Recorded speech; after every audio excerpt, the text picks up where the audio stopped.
of posters advertising the event. We are planning to sell Woodstill Spirit pencils on May 2nd to raise money for an end-of-the-year treat. We will also be having a sports day and a mixed match day.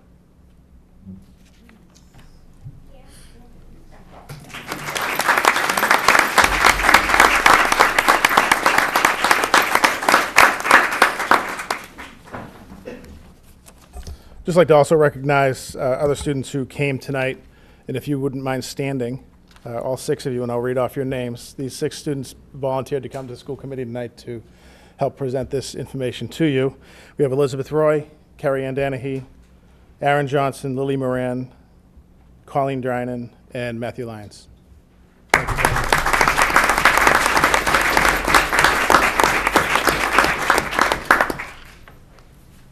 Before you get into the improvement plan, Yep. we were going to maybe go out of order and have the high school students do their presentation. So Absolutely. That's okay. Thank you. First, we're going to have a student.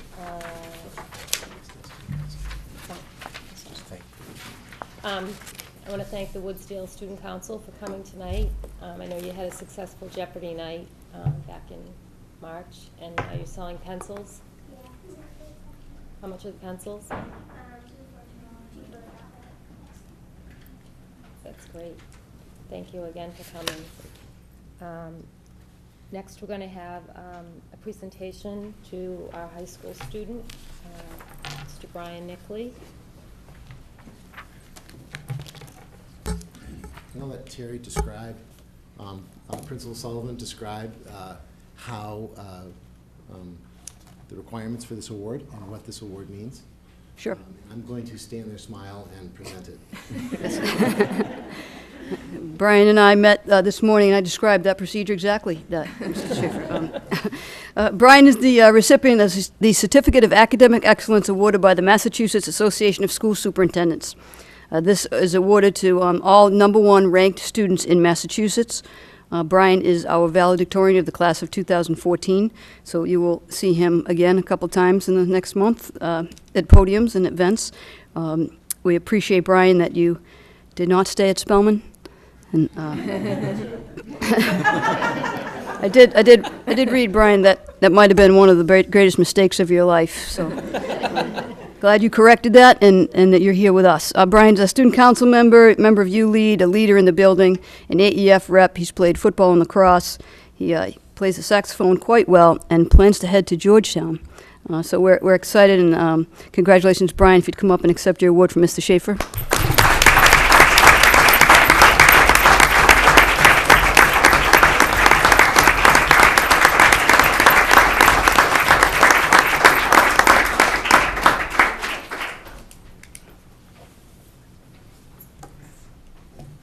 Congratulations again, Brian, and your parents. Thank you for coming tonight. Next, we're going to have the Abington High School student representatives that went on the trip to Italy. Sure. If I could introduce Mark Regobuto and Susan Crowley, who escorted our students for the trip to Italy. The students and both Mr. Regobuto and Ms. Crowley have presented to the high school faculty as well. So they've done this once, and I know you have a slideshow and you want to. So, okay. Thank you. Thanks. Absolutely. Well, I mean, first we want to thank you because you approved this and you made this able to happen. You made it possible for us to do this. We think that the trip went very well. What we'd like to do before we get into the slideshow that we have is first, I wanted to give you that thanks. And I wanted to tell you a little bit about how we prepared and planned since our last meeting, because the last time I was answering your questions about what we would do to prepare and plan. So I'd like to tell you a little bit about that, how the trip went, and then turn it over to Mrs. Crowley and the students to give you some more results for that.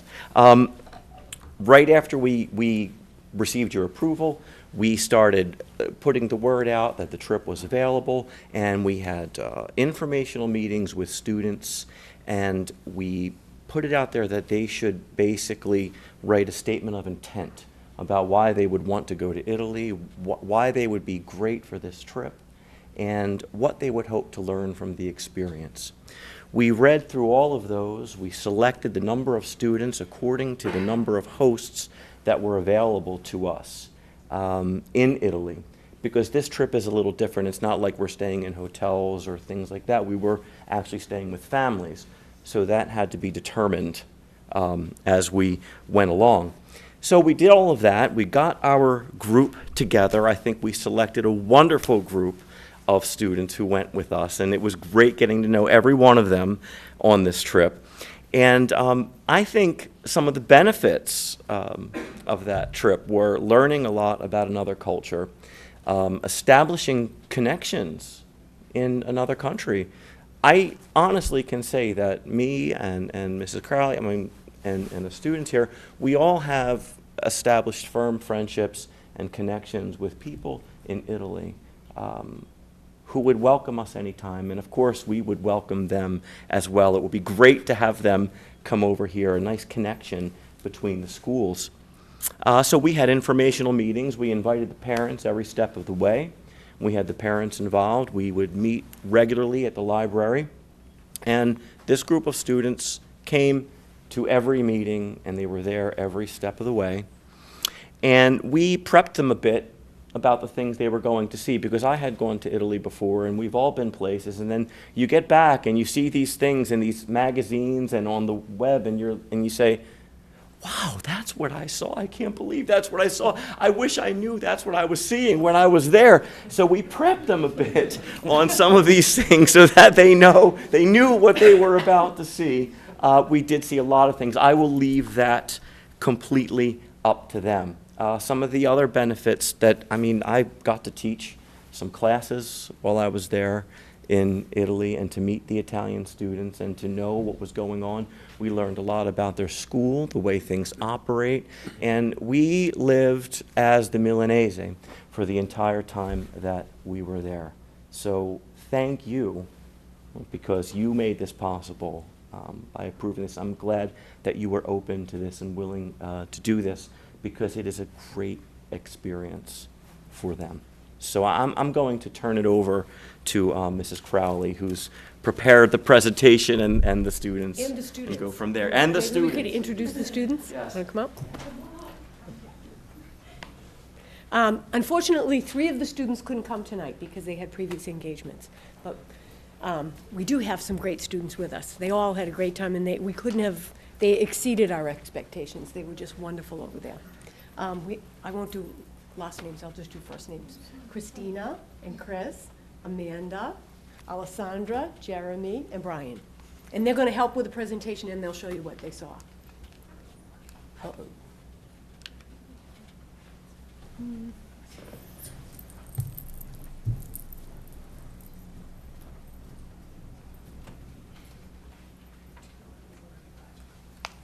Mark. Can you just hit that? Okay, Mark already explained some of the procedures we went through to organize for the trip. So we already went through all of that with the host, and we had exchanged, we met with the host families before we ever went there. We had a blog set up, we had a wiki. We found that it was difficult to communicate when we went over there because although everyone has cell phones, there's, once they get over there, if they use their cell phones, there was a high cost for the data. So we found out that what worked best, we got an app, a free app, and they all communicated on WhatsApp. And so they made groups over there with the Italian students as well. You're also able to get an Italian SIM card for your phone when you're there too, for not really a lot of money. Okay, this was, as we left, we were in the airport. We had a stopover in Frankfurt. So not only did our passports get to say that we went to Italy, we also were in Germany and Switzerland for a very short period of time. And this is a view from the Alps. I'm sure you've seen the Alps, but there's nothing, like, it was just breathtaking when we were by that. It seems that they go on forever when you're flying over the Alps. It's absolutely incredible. It's just like an ocean of mountains. We tried to wake up a couple of students who wanted to be woken up on the plane after flying all night to see the Alps, but they just wouldn't budge. They learned about different currency. Germany and Italy had francs, had euros, but when we went to Switzerland, they had to exchange the last of their money for francs, And they pretty much would take any money in Switzerland as well, any currency. especially in the airports. Now we're going to take a look at the educational system, because we did visit Italian schools while we were over there. We spent 4 days Yep. in an Italian school, and this was the name of the school that we went to visit. It was Ettore Conti. Ettore Conti. We're going to count on Mark for the Italian. And Alessandro. Yes, because Alessandra is Italian. She was born there, so she speaks fluent Italian. This was a secondary school, and the schools were different over there, that kids chose a career and the school that they were going to go to when they were 15. This particular school is a 5-year school. Most of the schools are 5-year schools.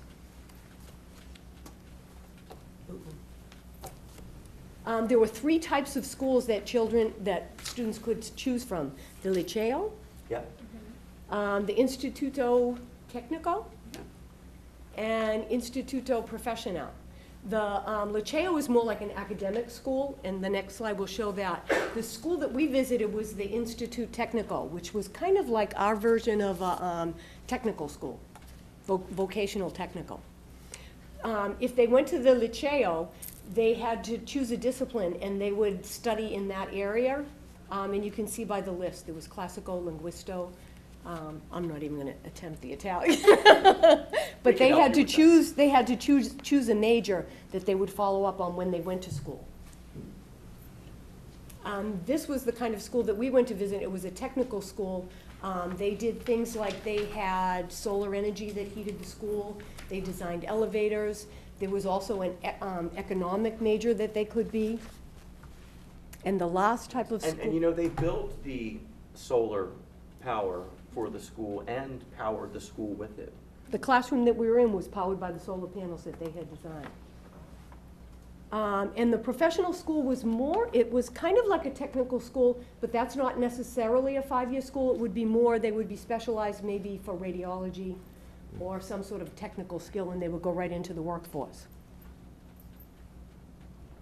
Just to see how they compared to other schools, the PISA, is that how you pronounce it? Yep. Student assessment, as you can see, China's right off the top, the leading country. And Finland, which some of you had a chance to visit, is right up there too. Italy was pretty much very similar to the United States in scores. We were a little below them in math and science, but a little above them in reading. This Okay. is the school that we went to. They took us into these computer labs and to watch presentations on Italy. And their past trips that the students came from Duxbury there, and they showed us. We made little films with them so they can have them for when we leave.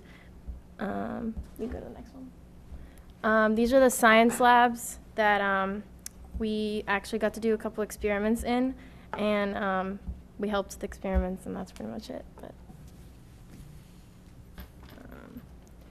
the key differences that students noticed were the smoking. A lot of people smoked more there at a young age, probably starting at 14, 15 years old, that people were smoking. And they're interested that we can't buy cigarettes until we're 18, is it? Yeah. And then they go to school for 5 years instead of 4. So there's an 18, 19-year-olds that are going to school. And they also go to school on Saturday. But their school times are from 8 to 12, so they get to go in later, but they also go on Saturday, so that kind of stinks. And I wouldn't want to do that, but they had different sports. They were shocked that we could drive at 16 and a half because they can't drive until they're 18. The exit exam, you have to do an exam at the end of the year to leave the school, and it's a big oral exam. It's really difficult for the students. The food, there was cappuccino and gelato, which is coffee and ice cream. It was the food was amazing, not comparable to anywhere else, in my opinion. There was a lot of graffiti as an art form. They don't really take it as bad there as we take it here, so it was more of an art form. And there was a lot of history through the ages from before Christ to like the Gothic periods, and like the architecture shows all the history. These are some of the places we visited in Milan. We went to the Duomo, which is a main church that all the smaller churches in the city check in with. And then we saw a lot of churches with different art and museums. And then we went to a university in Milan. And Milan is also the fashion capital. And there was, like, you'll see in the next slides, there's the fashion, like there's a monument of like a needle and thread that goes, it's pretty big. And then La Scala, we went to the opera house. We didn't get to see an opera. I did with my cousin, but you'll see further slides.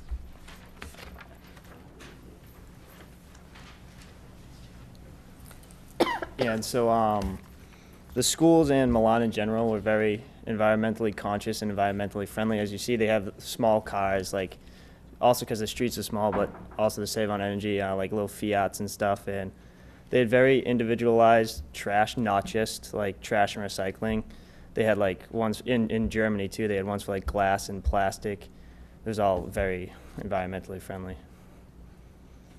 And from the Roman Empire to the present, it was a lot of historical stuff. There's like a bomb shelter from one of the world wars in the top left. 1943. 1943 to be particular. And in the bottom, that's a picture of Florence in the city. And up in the top right, that was a room in a church that we visited. It was actually on all the walls were lined with bones, like skulls and all different kinds of bones. It was like just within a church, and people went in there to like pray and stuff. It sits next to what used to be a hospital and a medical school.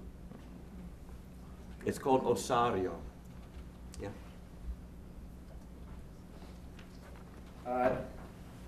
This is the soccer stadium where it's huge, and where on the left side where like the grass is kind of like brighter, it's because the lights are over it to like help the grass grow better and quicker for the games. And actually, I went to a game that night, and Alessandro went, and Cam, he's not here, but he went too. And the games get crazy, like the people go wild. They get right close. They get the flags going crazy, and it's actually it's awesome time. I kind of felt like out of my place, though. I didn't really know what everyone was saying, but it was a good game. 1-0, Milan won. So, and this is another picture. You can't really see, but like in between, like there's different sections, like where like the fans sit, because a few Milan teams play there, and there's like plexiglass to separate it, because people actually sometimes like get physical, so they have to try to separate the fans from each other to prevent that from happening. And the picture on the right is just like one of the guys taking a corner kick, so I got that while I was there. And on the left, it's a church, but it's also where the Last Supper is, so it's pretty important. And the picture on the right is just the street in front of the church, and it's a lot different than here, because like the ground is like cobblestone, and like on the top of the street, like the street lights are on like wires, so it's a lot different. And the picture on the left, that's the Osario, which is a church, and it means like the place of bones. And those are all real bones, which is kind of creepy, because it's covering every single wall in there. And it actually used to be a hospital, so I don't know if that's why they put them there. But and then on the right, it's the Arco della Pace, which is just kind of like the hangout spot where all the kids go like at night and stuff, just to hang out with your friends. I think it's from the Roman Empire, wasn't it? Arco della Pace. It's the Arch of Peace. And here, this is more sights from Milan. The picture on the left was actually outside the church you saw earlier where the Last Supper was. That's a picture of the street beside it. And the one on the right is a courtyard from where there was a not Shakespeare, Da Vinci exhibit, and they had a lot of his sketches and inventions. Here on the left is a square that was in Milan. It was used as a trader's hub. People would go there and set up stalls and sell things. And that was way back when. Now it was kind of empty except for a couple small shops. And on the right is like a shopping mall. It was pretty big and it wasn't like closed off. You could walk right in from outside. And there were there were a lot of expensive stores, like they had Gucci and Prada and other things I couldn't afford.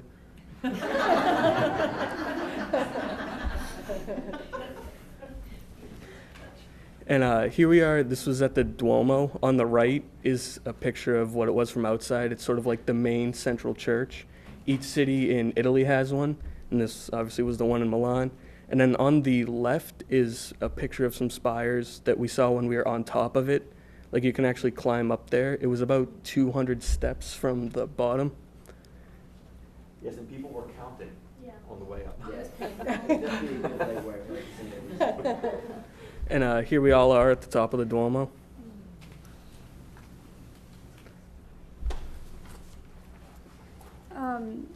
So the art in Italy was like amazing because everything was all Gothic and it looked really realistic. And each painting really captured each person's emotions in it.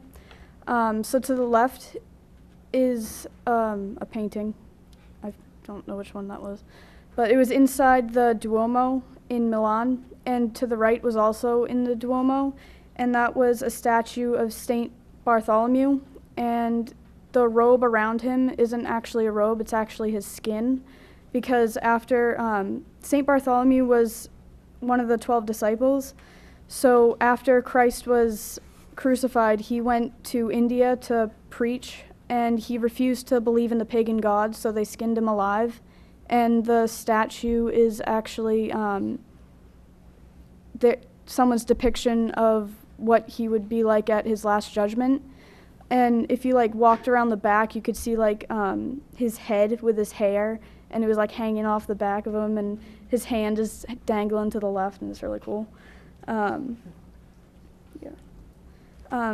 This is a picture of us outside the Duomo on the left, and on the right is a picture of the Last Supper. It was in the Santa Maria del Grazie church. And Da Vinci painted it, and we weren't supposed to take pictures, but you know, whatever. The rules don't apply to me.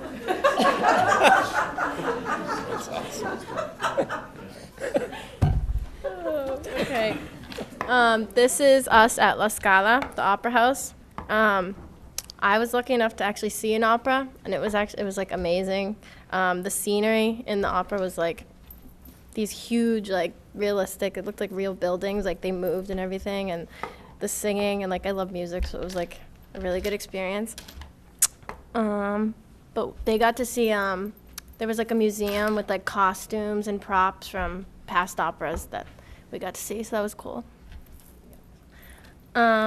This was outside a museum, which was really pretty, and then this, you can't really see the picture on the right, but it was just a street in Milan with buildings and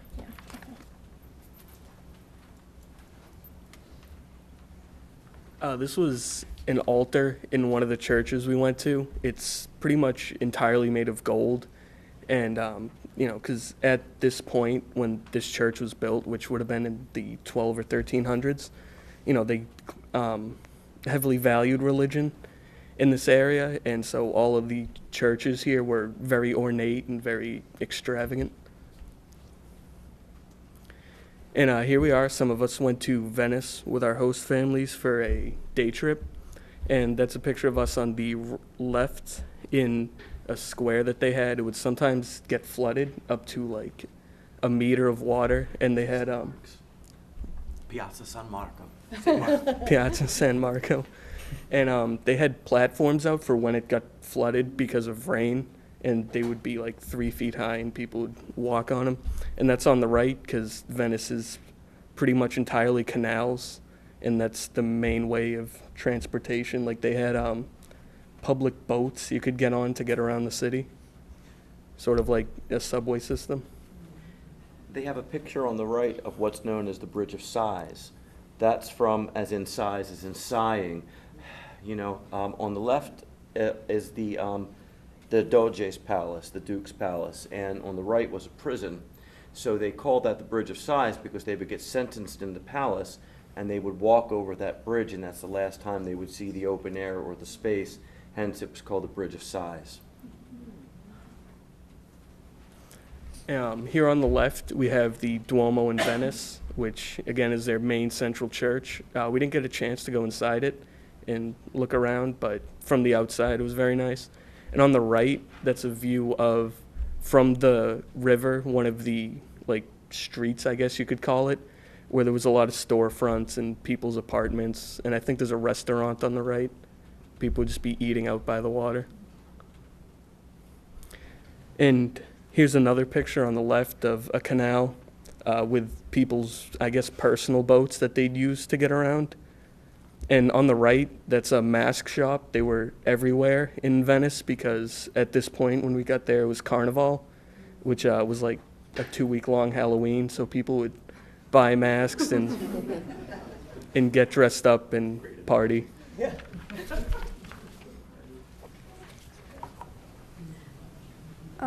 This was a church in Venice on the left. It was the San Marco Church. It was in the St. Mark Square.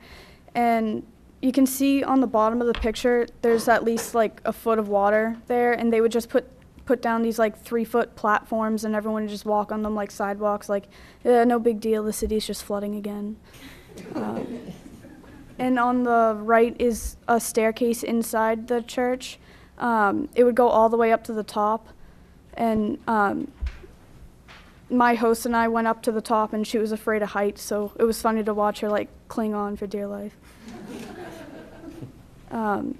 That's just a picture of the water and looking out of the port in Venice. We went there during Carnival, which Chris said was a 2-week Halloween basically, and this was a parade of gondolas with. On the left is a giant rat, and on the right is just people dressed up because everybody got dressed up during the time. And they had this big parade, and everybody had a good time. And on the left is a picture of all of us who went. We all got masks because we felt like we had to fit in. And on the right is just another picture of the water, and it was kind of scenic.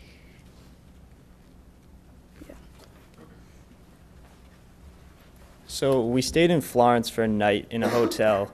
It was about an hour from Milan by train, and it was very cool. It was actually probably 60 degrees when we got there because it had been colder in Milan, so Cam decided to toss on some shorts. It was pretty nice, even though it rained later in the day, I think.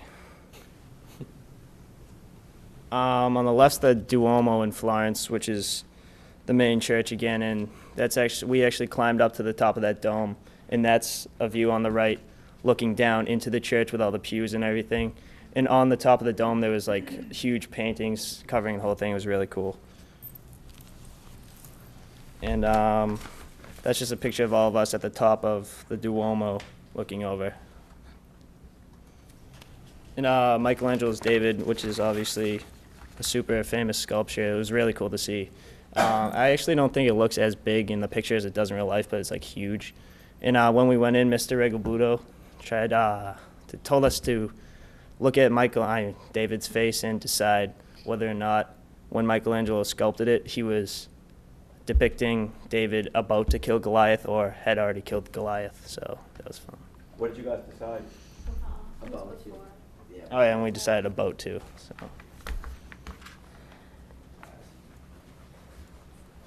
This is an area view from of all of Florence, and it's from probably one of the highest buildings in Florence, so you can see all of it. It just looks like it goes on forever, and it was beautiful.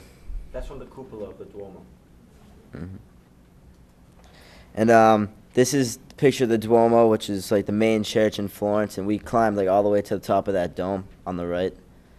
If I can just add one small detail from a teacher's perspective, when I walked them from the area we were toward the Duomo, they hadn't really seen it up close yet, so I knew the way that I was going, and I stopped at a certain point that they would come around the corner. So I stood aside and looked back to see each one of them come around the corner.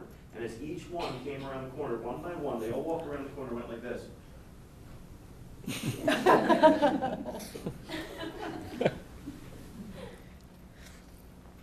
And this was in a church. It's the tombs of Michelangelo and Dante Rest. Michelangelo is on the left and Dante is on the right. Do you remember who else was there? There's Galileo there, there's Machiavelli is there, Ugo Foscolo, you've got a lot of people, Marconi is there. And these are just two more area views of Florence from on the top of the dome, which was in the last picture, the last 2 slides ago. So.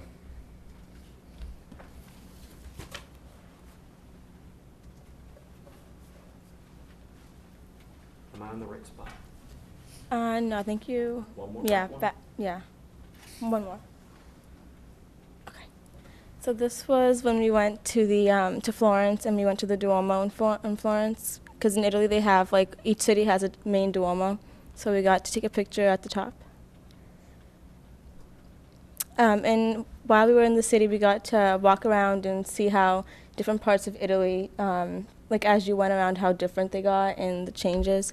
And this was the view from the river. And they're on Ponte Vecchio at that time. It's the only bridge that wasn't blown up when the Allies were liberating Italy from the Nazis. That's just another view of the river. And one really big thing in Italy is the food that everyone talks about and how great it is. And the cappuccino picture we took at a cafe, and they have very different styles of cafes. In that one, you got if you wanted to sit down and eat, it was more expensive. If you wanted to just have your cappuccino standing up, it was cheaper. So it's just yeah, we stood.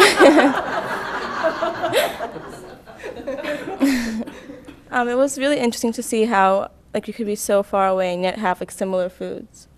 So we went to Verona as well, and we saw Juliet's house and the arena. This was Juliet in her balcony. Well, she didn't really exist, but she's very symbolic in Italy and around the world. So many tourists gather to see. So we got to go around the house and take pictures. And this was the arena. It was kind of interesting to see how people could build such interesting things and complex things back then. And a lot of tourists gather as well, so there are people from all over the world gathering in the arena. I think that was built the 1st century AD. Mm-hmm. And that's just the view from where we were.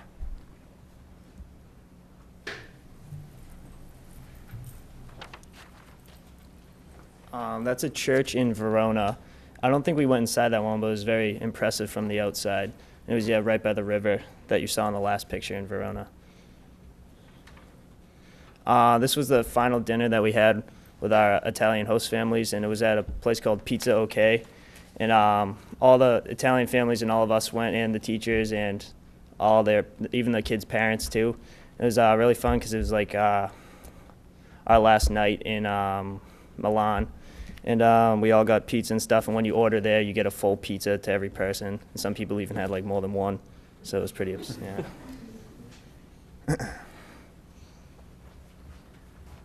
This was us at the airport in Italy, waiting for our flight to go home. And on the left is the airport in Italy, and I'm not sure why everyone's smiling because we're leaving. I'm not, but on the right is a picture of us in, I think it was Zurich. Yeah, we were in Switzerland on the right, and that's Jeremy and Brian playing games, waiting for the plane. How many hours were we there? 5? 5. 5.5 hours. We had to wait 5 hours for the plane. This is a picture of all of us sleeping. Not sure where to go with that.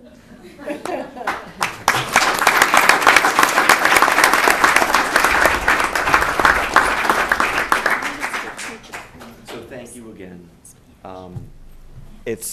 You guys still talk to everyone in Italy? Yeah. Excellent.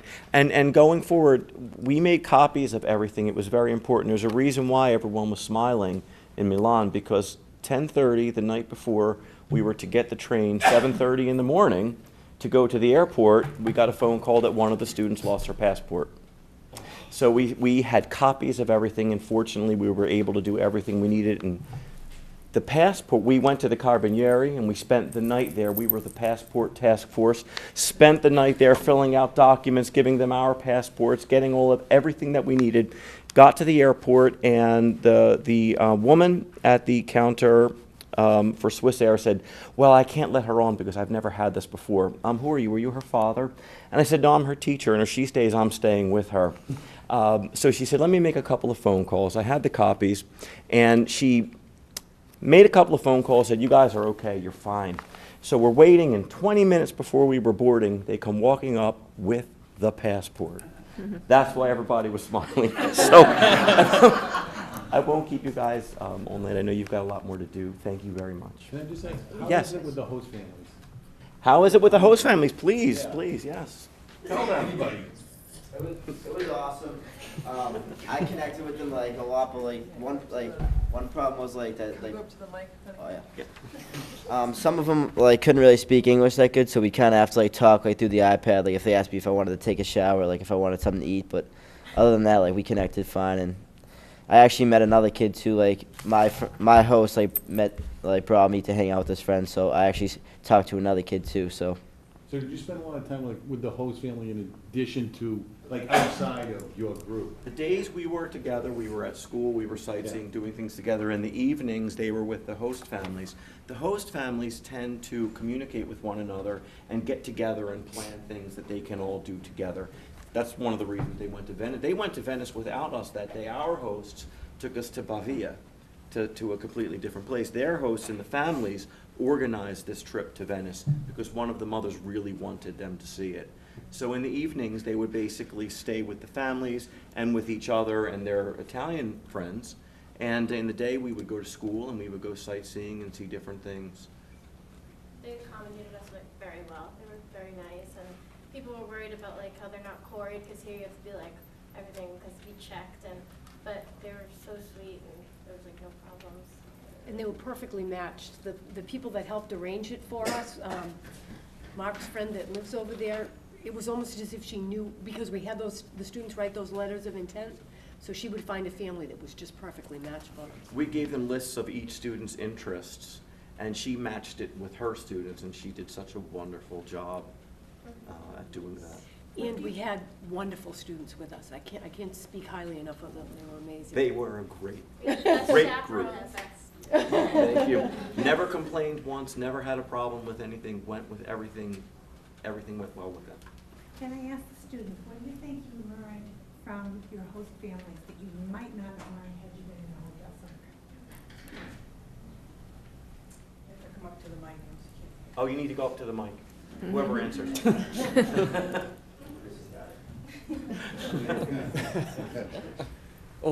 I feel like we learned more about what life actually is in Italy because we got to stay with someone who lived that every day, as opposed to if we stayed in a hotel, we'd kind of be distanced from it because we're on our own and we won't get, what they do, with the meals they'll cook at home or, what they do during nighttime and entertainment they have. It was an experience you couldn't get just going to a hotel. Did you notice much difference? It wasn't very different as, movies might have you think, but there were a couple subtle differences that were noticeable. Like they, usually had things later at night, like they'd go out or have dinner much later at night than we do. Very family oriented. Everyone got up and ate breakfast. Did you find that in your families too? Everyone ate breakfast and dinner together. Things that we're used to, like they really didn't have, I never saw a dishwasher. Gotta go up That's on like the that mic. picture the picture that we had of the dishes, they would hand dry all the dishes. They had a washing machine that was tiny, tiny, and every house that I saw had those racks where you dry your clothes. Things that we were just used to. But they seem to be very, very family oriented. Anything else that anyone has to add? Like everything was so quick. No one really had time to like sit down and relax. It was very fast paced, but they still maintained like the family oriented side. it was interesting to see like the balance of that, like how to have like the family time but still be moving and having things to do really fast. It was cool. I liked it. I just had a question on the pictures. So those were from everybody's iPhones or cameras, and you all compiled it? Mm-hmm. It's a great presentation. Even the unauthorized photos of David and the Last Supper.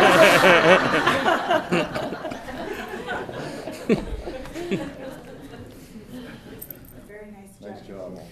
You are really our pioneers. Although you're not the first trip from Abington to go abroad, there was a whole discussion about policy, a very thoughtful analysis of policy, and you know, I don't want to speak for the members of the school committee, but everybody kind of held their breath and said, okay, we're gonna do this. This is something that we want to get into for our students, because not only did you benefit from this trip, obviously, you made that very clear in a very good presentation, and we're all very proud of the way you conducted yourselves on this trip and the way you represented us in the town of Abington, your families and yourselves.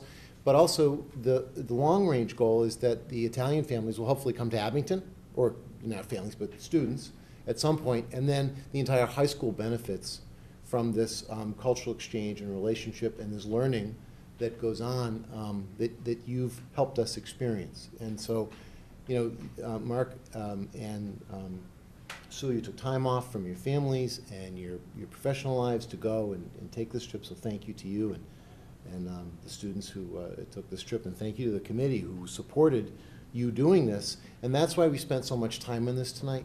There was a request that you'd come and describe this to us so that as we embark on these types of trips, again, you guys are our pioneers, people can really appreciate the benefits of what's occurred. So thank you. Thank you. Thank you. Nice job.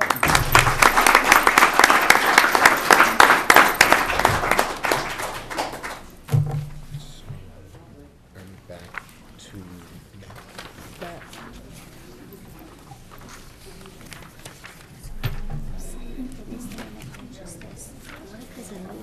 So next we're going to have Matt McCurtain from Woodsdale Elementary School. He's going to present the school improvement plan. Unfortunately, I don't think this will be as exciting as the last presentation. What a great thing to see, however. I don't know how many Dan Brown fans there are on the council, but as they showed the pictures of Florence, each part of that book started popping back in my head. Before I get into the proposed school improvement plan for the next school year, you should have in front of you, or you might be receiving right now, a status report for the 2013-14 school improvement plan. I'll wait for that to be passed out.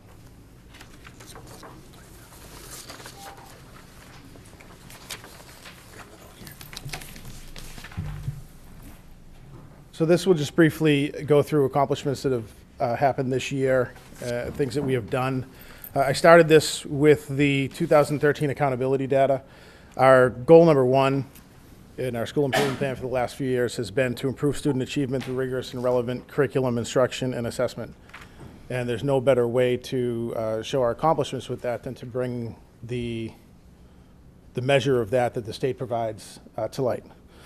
So once again, Woodsdale for the second year has been given a level 1 designation, and you earn the level 1 designation by having all of your subgroups, the all student subgroup and the high needs, both meet the PPI target. And Woodsdale was very proud to have reached that again this year. There's a cutout there of our school report card, which is available on the school website. And it shows our proficient and advanced scoring over the past 4 years. And you see that in English language arts and in mathematics, we continue to improve yearly in terms of the percentage of students scoring proficient and advanced on statewide testing. We did have a dip in science in 2013, and we are addressing that, and that'll be discussed a little bit further in the program, but can certainly entertain questions about that. Was there a statewide dip at the same time as your district, as your school? There was a small dip statewide, but not as much as we saw. The science testing itself, the scores tend to fluctuate up and down. You'll see some pretty drastic differences year to year when compared to ELA or math. It's the first year that it's tested, and it's such a broad subject area. I think when the state has the new science standards out, that might tend to level the scores a little bit as the curriculum becomes a little more prescriptive. But certainly our science program, K-5, is quite out of date, and we're making steps towards, yep, Mr. Mihail knows very well. We're making steps towards improving that. The Director of Curriculum Instruction Assessment has done a great deal of work with that, Ms. Fedorowicz, this year, so we're hoping to see some improvement. Student growth percentiles are a big part of that designation, and I've listed our student growth percentiles for ELA and math. We're not given a growth percentile for science due to the fact that it's the first time that it's tested. But for ELA for 2012, we were at 59.5, and for 2013, 59.0. And for math in 2012, we were at 60, and in 2013, we were at 62. So those are relatively high growth percentiles that help us get to that level 1 designation. Before I move on to what was done during the 2013-14 school year, are there questions about that data? I know this is data that was previously presented. However, I felt it important when we review this. Okay. So during the 2013-14 school year, as in the previous years I've been at Woodsdale, we've put a strong emphasis on data analysis, taking a look at the assessment data that comes back statewide, as well as assessment data that's gathered from assessments that we do individually in our classrooms and grade levels in school. Common assessments are given in September and January, and will be given again in June. And the data is analyzed by data teams at both grade levels. We have grade level data teams, their special education team meets as a data team, and then we have school-wide data teams that meet. Student success plans are created for students scoring less than high needs improvement. An interesting thing to point out as we move forward is we find that we're doing less of those in grade 6 than we are in grade 5, which is directly relative to the growth that we see in scores. So, our response to intervention program remains strong. ELA RTI meets 4 to 5 times per week for all students. Math RTI meets 2 times per week for all students. We'd certainly like to increase the number of times math meets. However, we'd need to increase the minutes in the school day as well. And I think that's a larger debate. One of the big things that we've added this year, as you know, is the elementary director for curriculum instruction and assessment. And she has made a big impact. She's had quite an impact in the school. She's worked with the curriculum coordinators and the elementary director. They've worked to update the assessments and curriculum maps. She's working with them to put together the template. They have a new curriculum template that we'd be looking at updating and putting for all of our curriculum areas. I actually have a copy of it here, based on understanding by design, formative, and summative assessments. She formed a science committee to look at the curriculum itself. They took a look at the data that came back, took a look at the curriculum that we have, brought in FOSS kits, which are more hands-on science kits, which were recently piloted by our 5th grade teachers, and those kits will be coming in for multiple grade levels. There's a math pilot committee that was formed to look at curriculum. Our current math program, while it is aligned to the Common Core in the work that the teachers and the coordinators have done, it may not be the best fit, so we need to take a look at what the best fit is. So we're looking at multiple programs throughout the district, and I believe there should be a determination soon as to which direction we should go in. I should also mention, that's not on this sheet, the partnership with Horace Mann. Students that were here presenting earlier mentioned Horace Mann, partnering with them for some of the Thank a Teacher items. But Horace Mann's also partnered with Woodsdale in the Books for Nooks program, which is a reward incentive program for students who read independently on a nightly basis.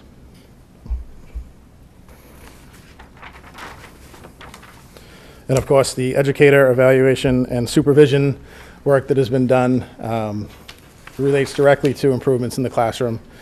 And I think every member of the school has done a lot of work with that, including the CIA director. So. For goal number 2, technology. Can I just stop for a Yes, second? absolutely.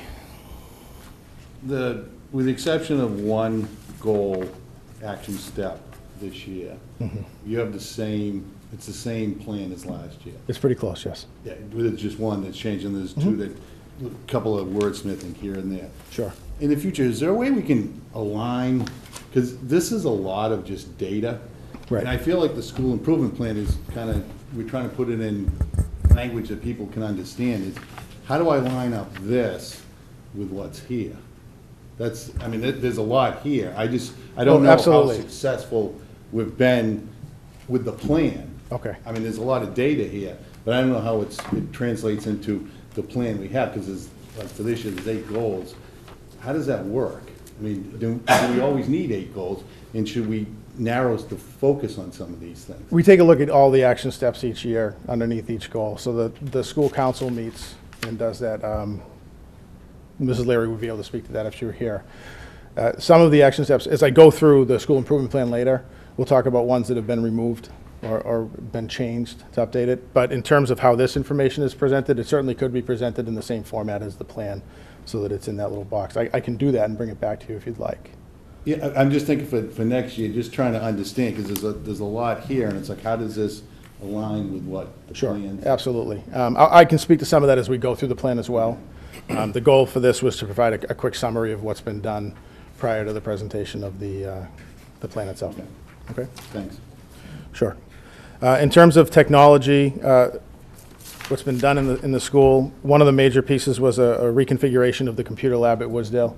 As you know, our computer lab needs to service entire classrooms. That's 33 students maximum. It's very difficult to fit that amount of computers in a regular standard sized classroom and make it workable.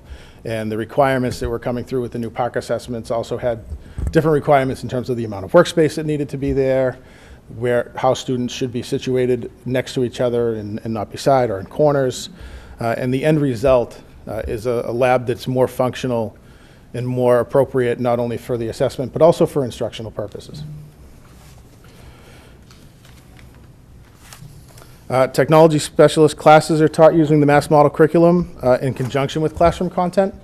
The Mass Model curriculum, it's a suggested technology curriculum that has not been updated since I just about began teaching 15 years ago. So what we do with that is we take those skills and those are used to teach the computer skills during classroom instruction, during instructional periods that the students are working on math assignments, ELA assignments, projects in social studies, and things like that. We have instructional PD offerings monthly. Those are done by our instructional technology liaisons.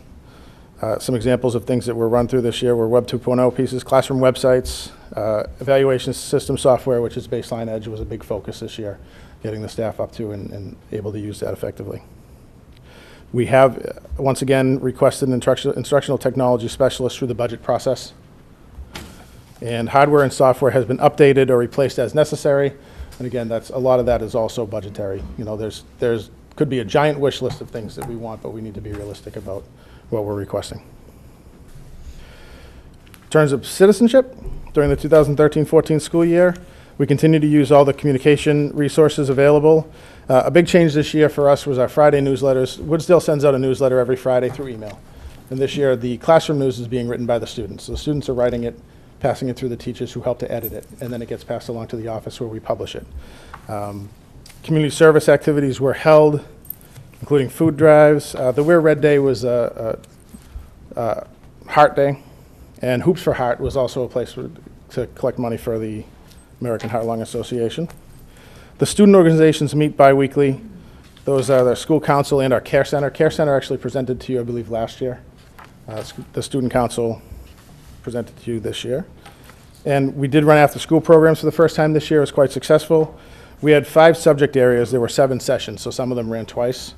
A total of about 114 students registered for those, and teachers are looking forward to starting them up again in September. In terms of facilities, Woodsdale itself is 56 years old, erected in 1958. I like to say that I'm the principal of an elementary school my father could have attended when it was first put up. That being said, it's one of Abington's younger buildings, and it's in relatively good shape. The addition of the windows done 3 years ago was a big change for Woodsdale. Our facilities and maintenance people and our custodians are proactive in the upkeep of the school building. Please don't ask for a new building. I'm sorry? Please don't ask for a new building. I'm not going to ask for a new building, Mr. Schaefer. We're working on another one right now. Absolutely. I did bring another copy of the proposed school improvement plan for you. There was a typo on the one that you received. That should be coming down to you now. Thank you. The typo was on page 2. So the remainder of what you have is the same as what you're receiving now, but just so that you have the latest and greatest.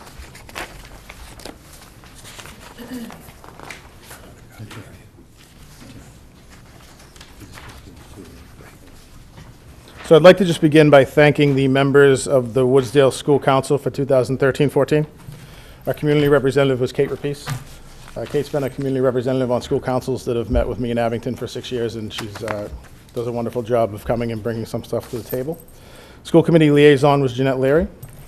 Staff members that participated, Christine Sullivan, Andrea Doyle, and Joanne Martin. And parent representatives, Jeannie Barrett, Don DeFelice, and Cheryl Doherty.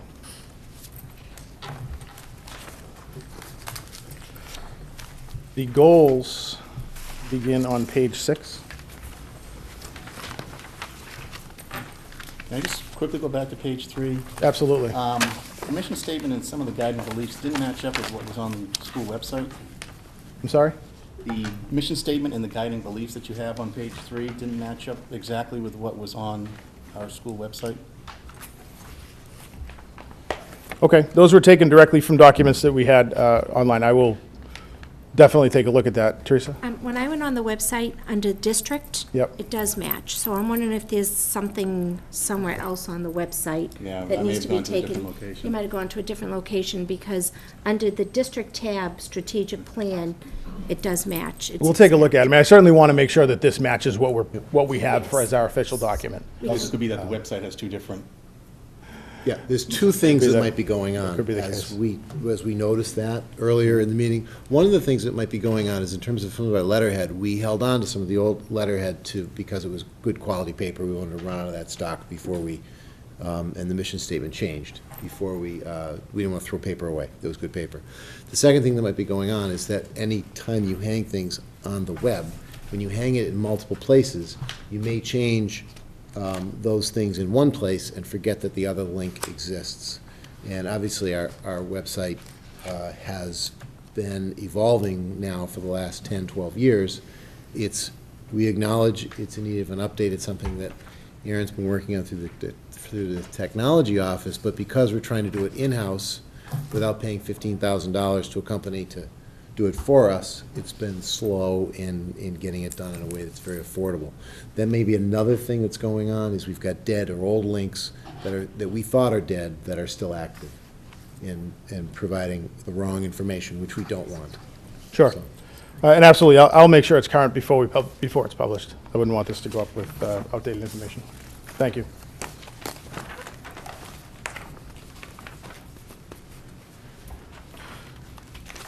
On page 6, Goal 1, improve student achievement through rigorous and relevant curriculum instruction assessment. One of the changes, there's a new action step. It's the second one down on there. And it's identify students falling within the high needs subgroup, track individual academic progress throughout the school year. The high needs subgroup is one that has come along with the new accountability system, where we were tracking before our ELL subgroup, our special education subgroup, and our SPED subgroup.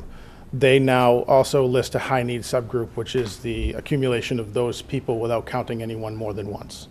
And that's one of the areas that's used to determine the level that your school or district goes into in terms of the accountability system. It's all students in high needs. So I wanted to reflect that appropriately on the plan itself.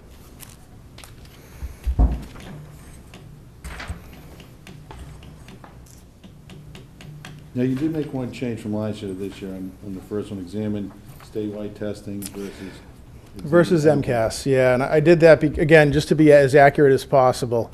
Right now, as you know, we're part of the pilot for the park assessment.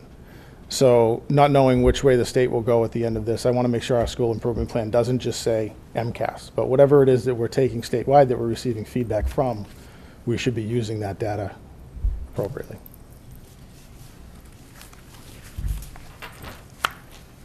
Again, on page 7, there are some wording changes.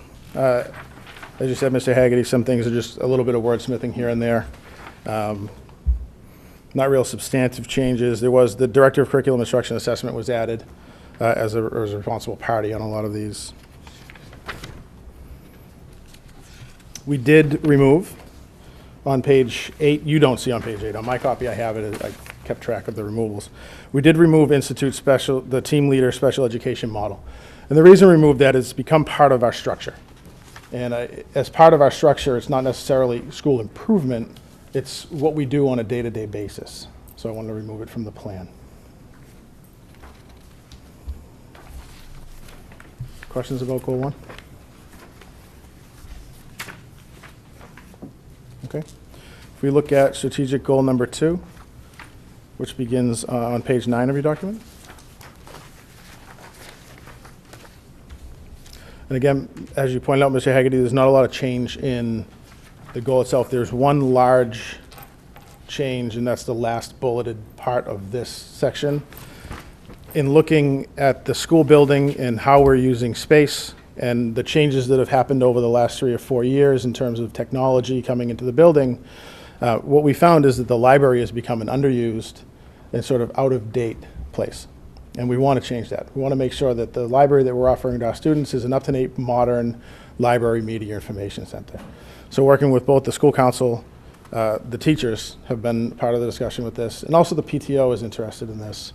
What we'd like to do is redesign the school library to create a modern multimedia library information center, a place where our students can go and do research and have access to the World Wide Web and to all of those things that they don't necessarily have in our library right now. Where the school library at Woodsdale was a place for students to go check out books, the classroom libraries now are large enough and extensive enough that the students aren't necessarily accessing those books in the school library. They're taking them from their classrooms. So that's a space that we can certainly use to grow what we're offering our students. There's a lot of work that would be done involved with that. I've begun talking with Jason Lynn, Director of Maintenance. I've brought our custodian in on it to talk about what the day-to-day cleanup of something like that would look like. And again, we've talked to the PTO about possible funding solutions for some of the equipment that we would need in order to make that happen. Hopeful that with some successful fundraising that this can be an item that moves relatively quickly along, make a big difference for our students. Any questions about that goal?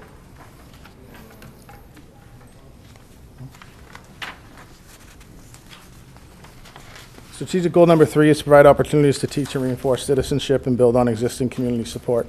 This is where the student council came from. This is where the after-school programs came from. And those are 2 things that we want to continue to build upon and enrich and grow as we go through the next few years. Again, we're going to continue to communicate events as clearly and as broadly as we can. I'm happy to report that I am now the owner of the Facebook page for Woodsdale. It's an interesting sort of story. Due to the road races that happen there and other events that have happened at Woodsdale, people take pictures and tag them as taking place at Woodsdale. Facebook then creates a Woodsdale school page on Facebook without me creating it or Mr. Schaefer or the school, anyone in the school creating it. And then you have to apply. If you say, no, this is my page, I want control over it, you have to apply to gain control over the Facebook page. So I've been granted control over the Woodsdale Facebook page. Nice. So we can add that. It is nice of them, yes. It's good that they actually do that, because God forbid someone was able to go on and say, no, I'm the principal of Woodsdale and I'd like to post anything I want. So for me to have to be able to point them to our school website, point them to the DESC site that lists me as the administrator in the building is actually a good thing, but it was a process that had to be done. So we will begin using Facebook to promote the school as some of the other schools in town have been doing. Which is good, because a lot of people already like the page and are probably wondering why I'm not posting anything.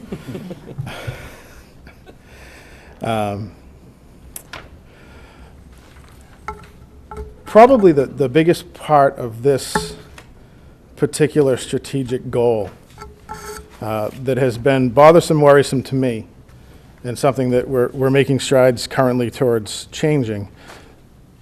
As you know, 4 years ago, Woodsdale was grades 3 through 6. 3 years ago, it was grades 4 through 6. And as of 2 years ago and this year, it's grades 5 and 6. So it's a changing population of teachers, a changing population of students, and the age group that resides in that building has been changing, and that changes the entire culture of the school. When you have third graders running around and part of your culture, it's very different than when you start with grades 5 and 6. We used to have family reading night, math night, for our parents to come in and take part in this. And those were largely attended by the grade 3 and grade 4 students and parents. We didn't see many of the older students and parents coming in. This goal was added a few years ago when there were some negotiation pieces going on. It was difficult to get this started. So at recent faculty meetings, we've talked about the fact that our school needs to be a community resource and it has to invite people in as much as it does put out excellence. We try to put out excellence, but we want to bring in as well because that will add to it. And leaving the school to come to this meeting tonight, I'm leaving as people are pulling down the driveway to go to baseball games out behind the building. And it's just a reminder that, it's a school building and we're there from 8:15 to 2:15 to 2:20 to educate students. But the use of that land, the facility, and the impact that it can have can extend well beyond 2:30 in the afternoon. So a committee will be forming. I have some volunteers already to take a look at some different designs for academic evenings that would entice more of our older students to come in and take part in it. Some local school systems have been doing academic carnivals, game nights where students can earn incentives, differently designed things that we can hopefully put in place late fall, wintertime next year, and bring that tradition back to where it should be.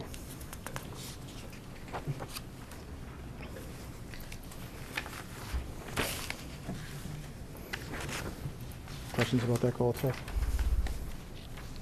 Okay. Strategic goal number 4 is maintaining school facilities and grounds which are safe, attractive, and functional.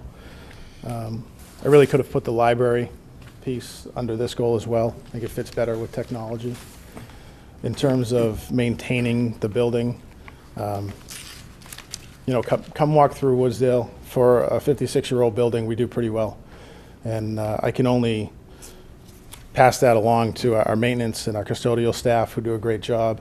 Some of the things that were listed on here have been done, but are going to stay on here because they're things that need to be done continually.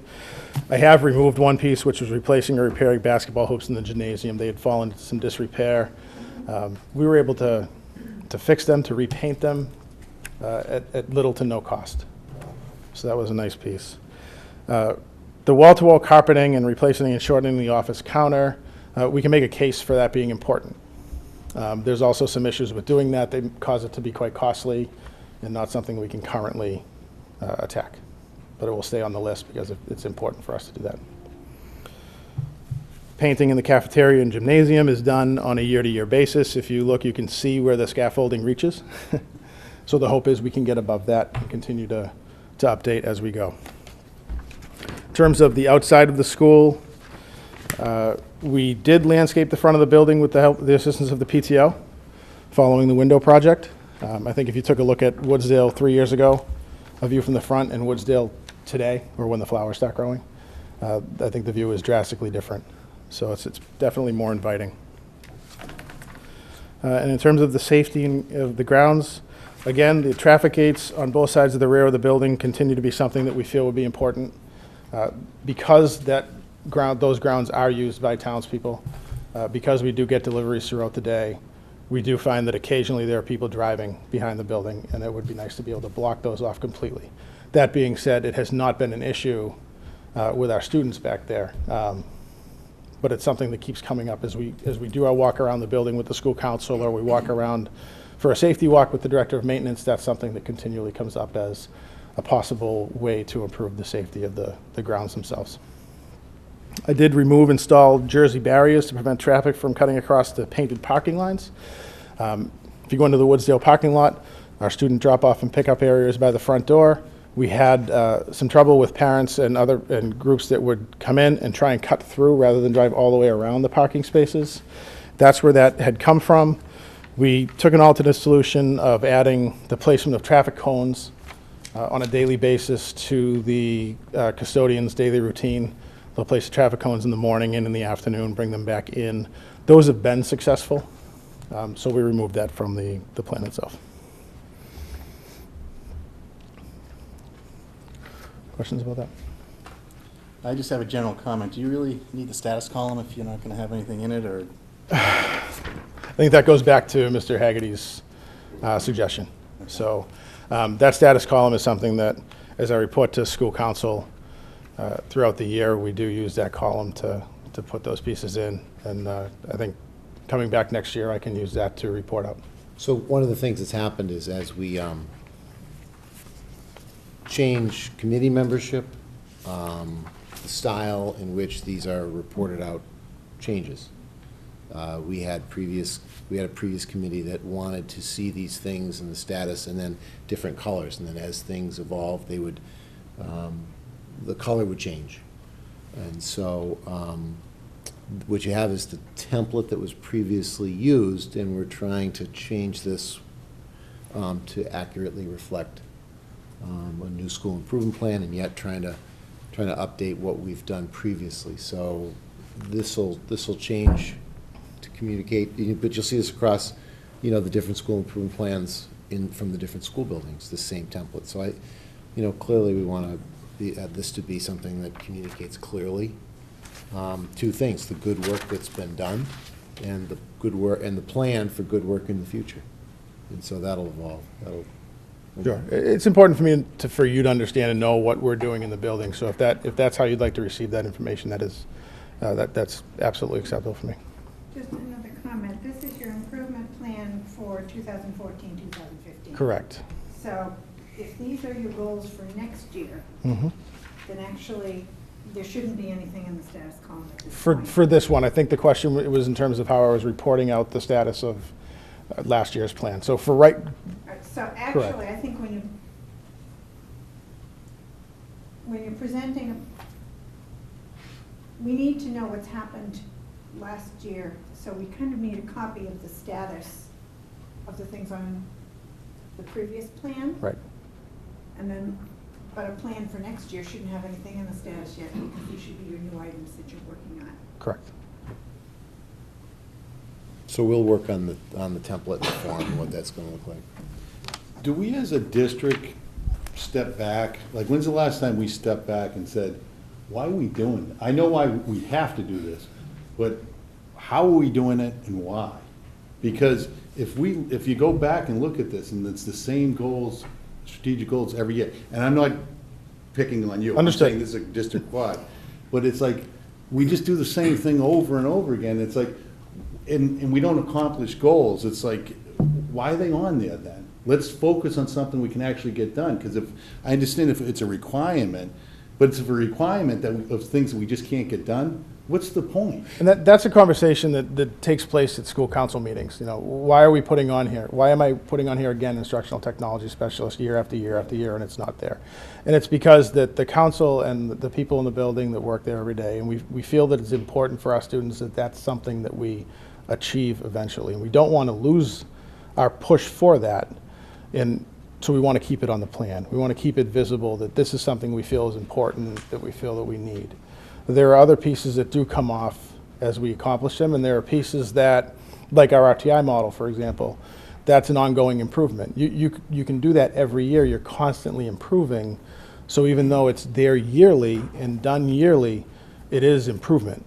It is our goal for improving. Right. But just as far as just stepping back, if we just step back and looked at, the way this is drafted, what the purpose of the school improvement plans, the purpose of the school councils, just stepping back, what is our role here? I mean, Madam Chair, I'd like to consider the idea of the role of the school committee liaisons in these, because I have some concerns about school committee members sitting on school councils and the potential impact they could have. Sure, and I can tell you that. In addition to is, when they have the school council meetings, like, I can't go. The timing that they have, they're at 3:15. It's tough for me to get out to go to those. But it makes me step to think, if I went there, and I'm a sweetheart of a guy, but I also can be a certain person, and if you wanted to get an agenda or something across, you could do that. And I had this conversation with Peter, a while ago, about why are we doing this? And I think we, as a committee, need to think about that, what our role is in the school councils, And then in a bigger picture, it's like, because this is usually the focus of the school council, school improvement plan, is how we do this. And that's a district-wide thing. That is district-wide, and I'm glad you mentioned that, because one of the things that was, and the committee can do what the committee wants about reorganizing. It's something that the committee needs to do because of the changing committee. And so as a part of that reorganization deliberation or discussion at the next meeting, and that can be at the beginning of the May meeting, or we could schedule a special meeting for that. One of the things that could be discussed is one of the committees or one of the appointments is a liaison to school councils. So that could be a discussion that could be had as a part of that. Yeah, I'm fine with, I'd just like to discuss, it's one of these things where it's out there, it's like, and we just keep doing the same thing, it's like, can we stop for a second and look at why Sure. we do it? So to that end, what you have here is, and this is sort of out of, this is not about the Woodsdale School Improvement Plan, but as okay. you've mentioned it, this is sort of timely. You have the structure, the organizational structure for the school committee, and you have what different subcommittee assignments there have been in the past. And so, but for example, as you look at the back of this sheet where it says 14-15 organizational subcommittee structure, not all of these different subcommittees have a need to be in place. And then on the opposite side, you can see what it was, and you'll see here there's school council liaisons. And again, this discussion is a reflection of a changing school committee. The previous school committee was interested in having school council liaisons, was interested in having this format for school improvement plans, so this is what you're seeing. Doesn't mean that it has to be that way going forward.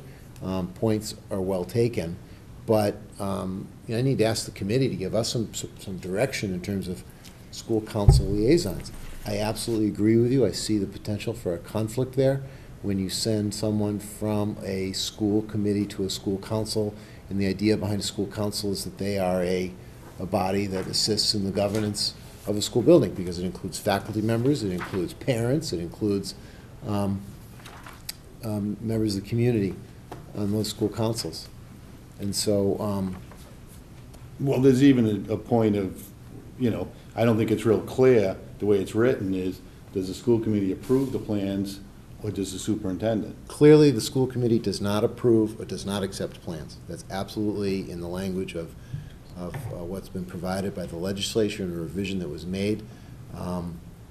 I approve the plans. However, having said that, I do believe that the school committee, if they are not on board by, through a consensus process with these plans, later, when the school committee is asked to consider budget proposals, program proposals that come out of these plans, and they're shot down by a school committee that doesn't support these plans, we're going to be in trouble. So before I approve one of these plans, as given to me the authority through the legislature, I want to make sure that this group has vetted these plans and is comfortable with these plans.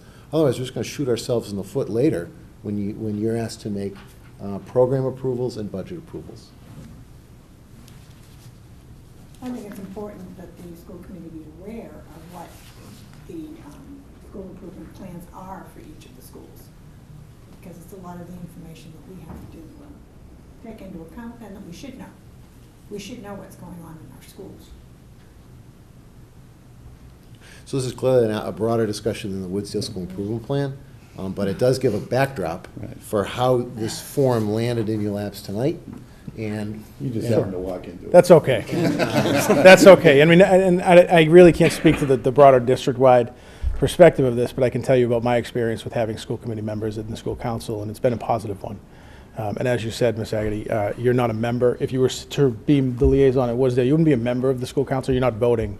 But the school committee members have always been able to bring something to the table that maybe other people cannot because of the knowledge base that they come with as well. So it has been helpful in the past. So. But I think, the Department of Education would take a little bit, maybe, we're gonna see it anyways and we can comment on it, that we might wanna take a little different role in this. I mean, you can, slice and dice it however you want, but I just wanted to get it on the record that I think we need to have a little discussion on our role as far as the liaisons go. Sure. I know there's an advisory document the department has put out in the past that Right. speaks to it as well. Yeah. So what would the committee like to do for the reorganizational meeting? Put this role of the school committee and school council liaisons on the agenda as those I think two it's a good items? thing I think good thing to put on. I agree. Yeah. So before the next meeting. So is that at the May 27th meeting, or is this another meeting? At the outset of the, after we open the meeting, one of the first agenda items would be this, or is there another meeting? Well, we have to reorganize. We have to Correct. reorganize, so do we We would do it- reorganize and then have the discussion, or? I think it's- I think we need to reorganize and then have the discussion. The only question I would have is if we're going to have a very large agenda on our next meeting, I don't know if we need to do something separate before then. Because at that point, we're going to be getting very close to town meeting. We have a number of agenda items in the queue. There's a lot, and so we could try to have those meetings as scheduled, and if we need to call a meeting prior to the close of the school year or prior to a town meeting, we could always call that meeting and make these two items the first agenda items, after the approval of records at the May 27th meeting. And then again, schedule meetings as needed after that. Okay, that works for me. Agree. Got it. I don't think we need a vote on that. I've got it. Okay. Thank you. Thank you. Thank you. Come on, Matt. Stop by anytime. He's not gonna wanna come back.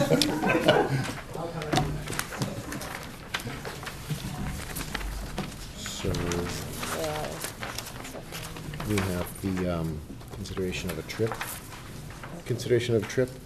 and then handbook. I'd like to introduce Karen Daisy, Laura Luco, and Peter Serino who have proposed an international trip. Be tough shoes to fill after the last presentation. They want me to tell you that there's no one I would trust more with my own daughter, but but what about Mark and Susan? Oh, they're wonderful too. All right.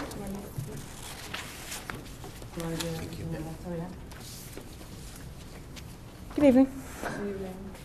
I like to go back to Mr. Schaefer's statement of, in moving forward with this kind of travel, I like that, so we're going to go off of that. And for those of you that don't know us individually, I'm Karen Daisy, this is Laura Luco, and that's Peter Smith. All right. Are we going to wait for you to be able to see? Oh, yeah, we can't see it. Be helpful. And maybe lights.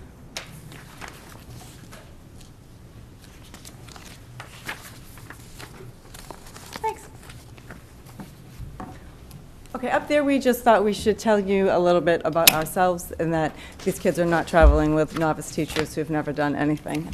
Between all of us, we have advised classes and led yearbooks and, obviously the athletic director, and we have a lot of experience in working with kids in and outside of the classroom. You're up. So I just wanted to tell you a few of our goals for doing this. We want to make sure, basically what we're looking to do is let our kids get out there and discover more of the world. So they become more global citizens and globally aware. It's kind of unreal how little their world is in high school. So we really just want to broaden that for them. So we put kind of some of the benefits we see to traveling abroad, and we've decided that it creates diverse people and responsible people. The kids that came back from Italy were so much more mature than when they left. Even their presentation, I mean, I'm their English teacher. I've seen them present. They're so much more mature now that they're presenting. They've learned things that we can't really teach them in a classroom, and they've seen the things that we do teach them. So we think that it really makes them kind of grow personally, just to see those things. It created a bond between a group of students that wouldn't necessarily be friends. They come back and these kids spend their time together now. So it kind of opens their eyes to different people that they wouldn't necessarily sit next to in the cafeteria before they leave for a trip like that. And like we said, it creates a global awareness. The company that we are looking to travel with is Education First.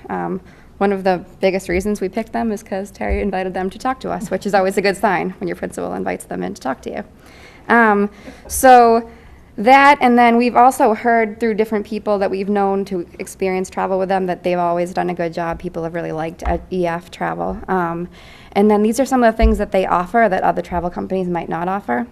They do a pre-tour training trip for the leader of the group, which I have volunteered to go on. So I guess I will be going to learn how to be a chaperone abroad if this gets approved. So you go for 5 days and you do an EF tour with a group of chaperones that have gone before and are wanting to go in the future. And you learn kind of the ins and outs of bringing students abroad. So it's a good experience for one of the teachers in Abington to have, we thought.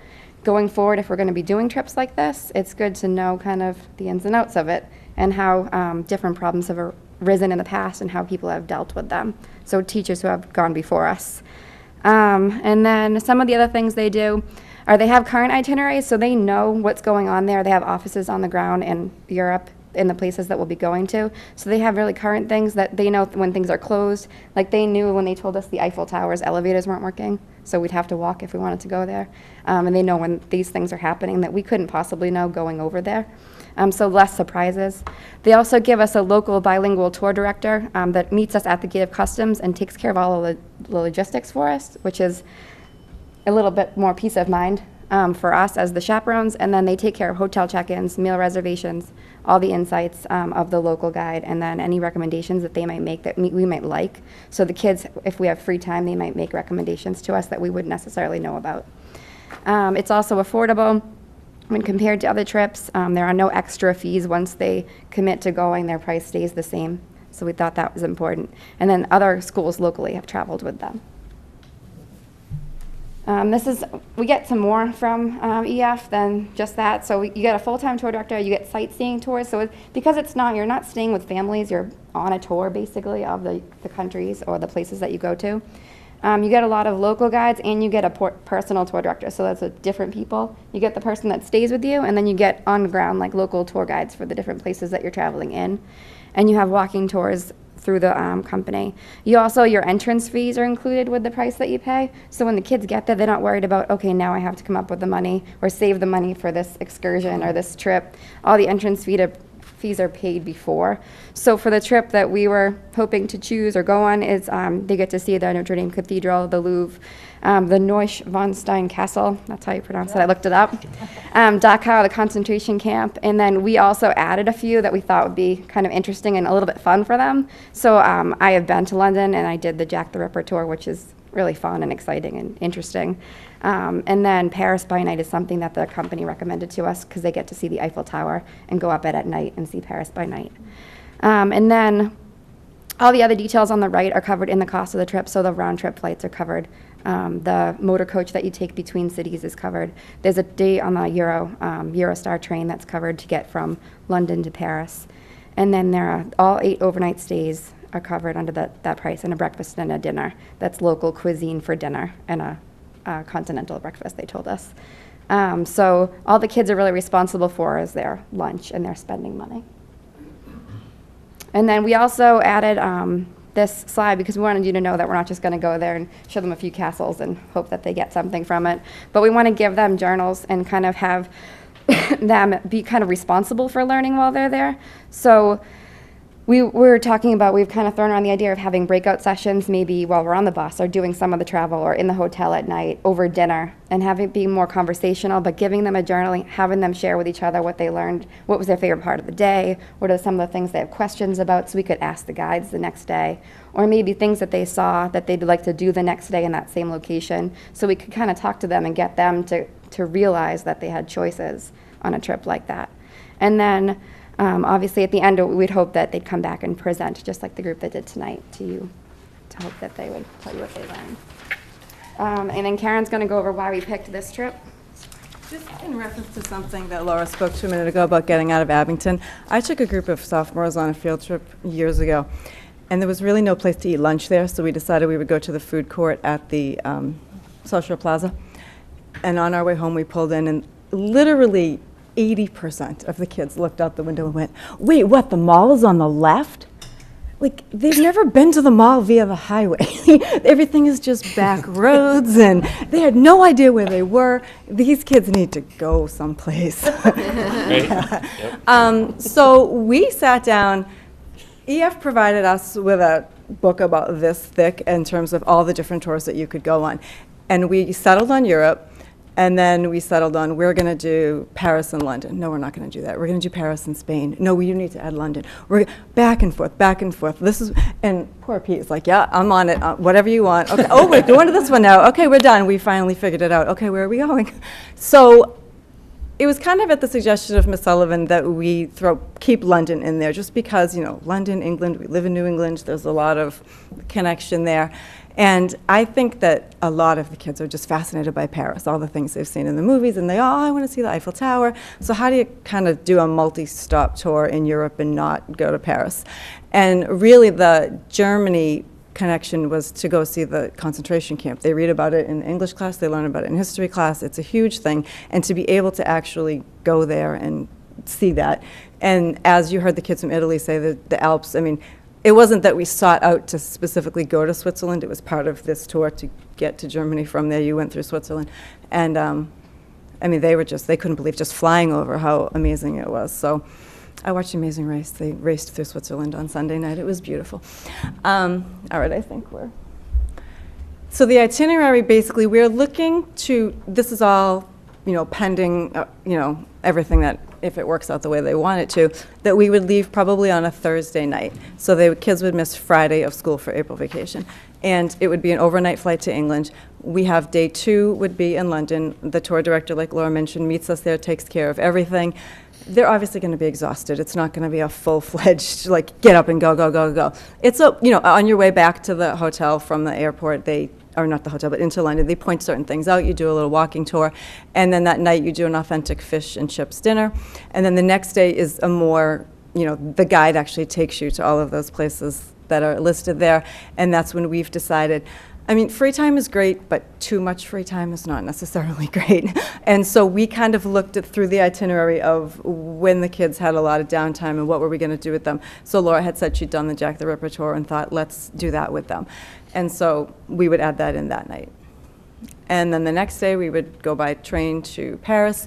And again, it's like the Louvre, she said, was kind of like an hour. It's sort of like, how do you go to Paris and not go to the Louvre? But at the same time, the kids are like, we don't want a whole like museum kind of a trip. So they would get to experience it. They have about an hour to go see the, you know, the famous things. Everybody's obviously wants to see the Mona Lisa.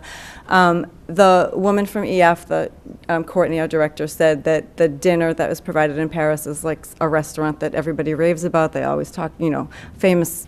Do you remember what I don't remember the name of it, but Pizza restaurant. Yeah, she said it was fantastic. And then we've added in the Paris by night because we told her, when you look on day 5, it says that you get to go see the Eiffel Tower. And we said, do we get to go up in it? And she said, because 3 of the 4 elevators are broken, you would wait in line all day and you wouldn't get to do this. But if you do the Paris by night tour, it's not really crowded at night and you would get to go up it then. Plus, just the whole idea of seeing it at night was amazing. And so then on day 5, you get the tours of all the places that are listed there. And then you have a little bit of downtime in the afternoon to go shopping, and then again, dinner that night. And then on day 6, she said that this was probably the longest like travel day. You're on a motor coach the whole time, but lots of stops. You're going to, you know, get off, go have lunch, go see some scenery, and break it up a little bit so that you're not just sitting straight on a bus all day. And then when you're in Lucerne, Switzerland, again, you kind of have, you know, a little bit of a walking tour, and then you get more time with the guide. And then when we move on to Germany for the last 2 days, the major thing again was the Dachau concentration camp and the Olympic Stadium. Did I say it? Oh, in the castle, sorry. Yes, we're leaving Switzerland, yes. I skipped day 8 for some reason. We're going to go to the castle and then head on to Munich. And finally then, the last day again is the ride home. Mm-hmm. So basically you're looking at an 8-day, I mean, taking away the day 1 and day 10 of travel, it's 8 days. It's about 2 days in each country. All right, that's you.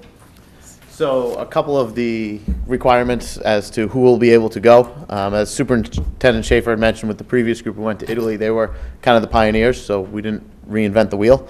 So there'll be an application process for students to come with us. The Requirements will be that they must be academically eligible, they can't be on social probation, which is similar to being able to participate in any activities at the high school, and then they'll submit a letter of interest, so a brief essay that'll be very similar to the one for the students to go to Italy. And then, depending upon the amount of applicants, we may use a lottery system depending upon how many kids apply and how many available slots that we have. That'll be determined by the interest, again, which is similar to how the trip with Italy was done. So some of the details, the total price is just under $3,000. We do plan on trying to have some fundraising opportunities for kids once we selected who would go. That's not necessarily to defray that specific number, but to make it so when they do go, they don't have to pay for anything else. So when they have to leave tips, gratuity, possibly use that money for lunches, different things along the way. So the idea is that $3,000 is essentially all you really need to go, and then if you want to buy souvenirs, and certainly that's on you, but you're not having to worry about lunch and different things. And that will depend upon the kids and how much they want to work. And certainly if we were to raise more money than we would need, then it would go towards each individual student cost. There is travel insurance available. The departure is flexible. They work around April vacation so that to minimize the amount of time that the students will miss in the classroom. And everything else is pretty similar to how we've done trips both domestically and internationally in the past. Timeline moving forward, we would like to at some point have an interest meeting in early May to figure out who's interested in going and start to get the word out, because we would like to have the opportunity to have the selection process done before the end of school this year, so students can start to save money. Many of the students will be paying for themselves. Some of the kids we have talked to said, oh, I can put away X amount of dollars from each week at my summer job. So our goal was to kind of have that in place as we go into the summer, so the kids have a plan to fundraise. There are monthly payment options available through EF, so it can help the kids a little bit in that sense, or they can put a deposit in and then pay in full towards the end. Do you have any questions for us? We'd be happy to answer them. The castle, I'm not even going to try to say the name. Is that the one that's the Walt Disney Yes, Castle? the Cinderella. I call it the Walt Disney Castle. And when they're there, they actually get inside and tour. Mm-hmm. Always wanted to do that. Do you have a limit on the number of students you'd bring? The ratio is 6 to 1, so that right now with the three of us, we were looking to get 18 kids to come with us. And we thought, okay, that would be good. And then Courtney is the woman's name from EF. On the way out the door, she kind of paused and said, if you can get 30, then you're just an Abington group. Like with 18, we might be mixed up with 20 from another school, and we're on. And I just think about, the whole head count. If you know that everybody on the bus is from Abington, it does take away a little bit. I mean, nothing to knock the Italy trip. I think that what they did is fantastic. For me, being the control freak I am, I want them in the same hotel where I am, not sitting there going, are they in their bed? What are they doing? Where are they? Are they at this soccer game with plexiglass? I want to know where they are. And so we have 2 other chaperones that are also willing to go on this. If we, it would still continue to be a 6 to 1, but I don't think we would take more than 30. That wouldn't go over. And it's just juniors and seniors. We're just going to offer it to upperclassmen. And that cost includes the price for the tour guide? Yep. Yes. Yep. It includes everything except their lunches and gratuities. So they would need to get their passport on their own, which we looked at, what was $50, I think, $50 or $55 to get a passport. The woman said to basically plan for $8 to $10 a day for gratuities. We would like to, like we said, fundraise all of that, keep the money ourselves, never have the kids worry about it. At the end of the day, we can go, here's to the bus driver, here's to the tour guide, and here's to that. So that's kind of how we're hoping to do that. And purchasing travel insurance is up to the individual families if they want to do that. I just want to add that I've gone on an EF tour. Most of the South Shore schools use EF. I had met Courtney at an EF meeting, meeting with social principals, and she knew everybody there. they travel regularly with, Yeah. with EF. So this is old hat to them. And I would say, I did joke, but these are chaperones extraordinaire here. They chaperone everything, all the time, so for years. So I'm very comfortable in their skills. And by chaperoning, it's sort of like planning a small wedding, you know, when they plan proms and senior receptions and things that they really do, you know, put together with student safety. And we've been, you know, they've done a great job with student safety. Now, I'll be the stick in the mud on this, but why is it the Abington Public Schools are planning trips to Europe? I mean, these aren't reasonably priced trips. I mean, you say it's affordable. $3,000 isn't affordable for a family in Abington, I don't think, for a student to go. So I'm just curious, why is Abington? I guess I would say, why wouldn't Abington? Right. That's what I'm a little asking. shocked that Abington hasn't, you know, really pushed this, you know, we say everywhere we in a strategic action plan, you know, that we want global learning, students who are out global learning opportunities. We talked about building a school in Costa Rica. No, we talked about building a school in Building a tree. Dominican Oh, Republic. yeah, that's right. I mean, Planting a there are tree in different Costa Rica. opportunities. There are leadership opportunities around the world that EF promotes as well. You'll see us next year to ask to go to Costa Rica, and the year after that to this is going to be my new thing, I hope. Certainly, interest level in Europe is you know, I'm a history teacher, so I jumped right on yes, I think, you know, you need to see Europe. And as far as affordable, we mentioned, and Jonathan's over there shaking his head saying, yes, the kids in Abington need to get out. $3,000 is certainly not chump change, no doubt. But to be able to send your kid for $3,000 versus if you were going to pack up your family of 4 and do it, it's going to cost you $15,000, and you're not going to get your own personal tour guide, and you know what I'm saying, like all of the stuff that comes with this. What, for the Abington Public Schools, though, I mean, we educate children, and now we're putting them on, they're sending on trips, and this isn't available to everybody. I think this is available in a lot of places, and to send our kids out on a trip like this, where other kids from different communities get to do it, I think it should be something that's available to our kids, so they're on the same playing field when they get out of that. Right, but what I'm trying to understand is, what's our approval, because the three of you could do this on your own with these same students. What's by us approving it, what's our liability on something like this? What exposure do we have as a school system? I would not recommend they do it on their own. I would want them to do it as a school trip. All school rules apply. It certainly keeps students in line, and expectations are clear. We haven't, again, have an issue. We meet with students before they go. We meet with parents before they go. I'm included in those meetings. They sign off on behavior contracts just like they do when we take them on buses to Boston for their senior reception, or we take them to Hull. You know, we expect them to behave a certain way. We do provide, you know, these kinds of opportunities they don't see anywhere else. I mean, sadly, there are many opportunities or many events that will attend to prom, and this may be the first time students have had a formal experience dining. They are important experiences to offer. I think that, you know, I'm very grateful that the adults do give up their families, their young children, they leave to go with our children, and you know, the students from Abington, to give up their time and do that with them. But I agree that we have not been very proactive in providing those kinds of opportunities. And I would say, I don't know if we're providing, because we're not, the town budget is not paying for this. Other schools do provide more.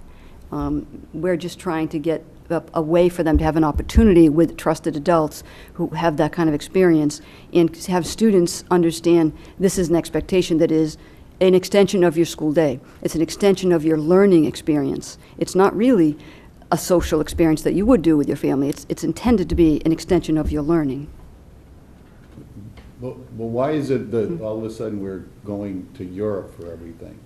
I mean, it's like, think globally, act locally. I mean, we have kids in other towns that we don't get to know, and it's like, that's why I'm trying to understand this. All of a sudden, we're sending our kids over to Europe to understand their culture, when we have kids down the road that we don't even make. But they're reading about things in their history book that they're going to get to see, and things that have shaped, I mean, right, but much of you where can pick we up the newspaper it's and not the see same things thing. that It's not every the day. same.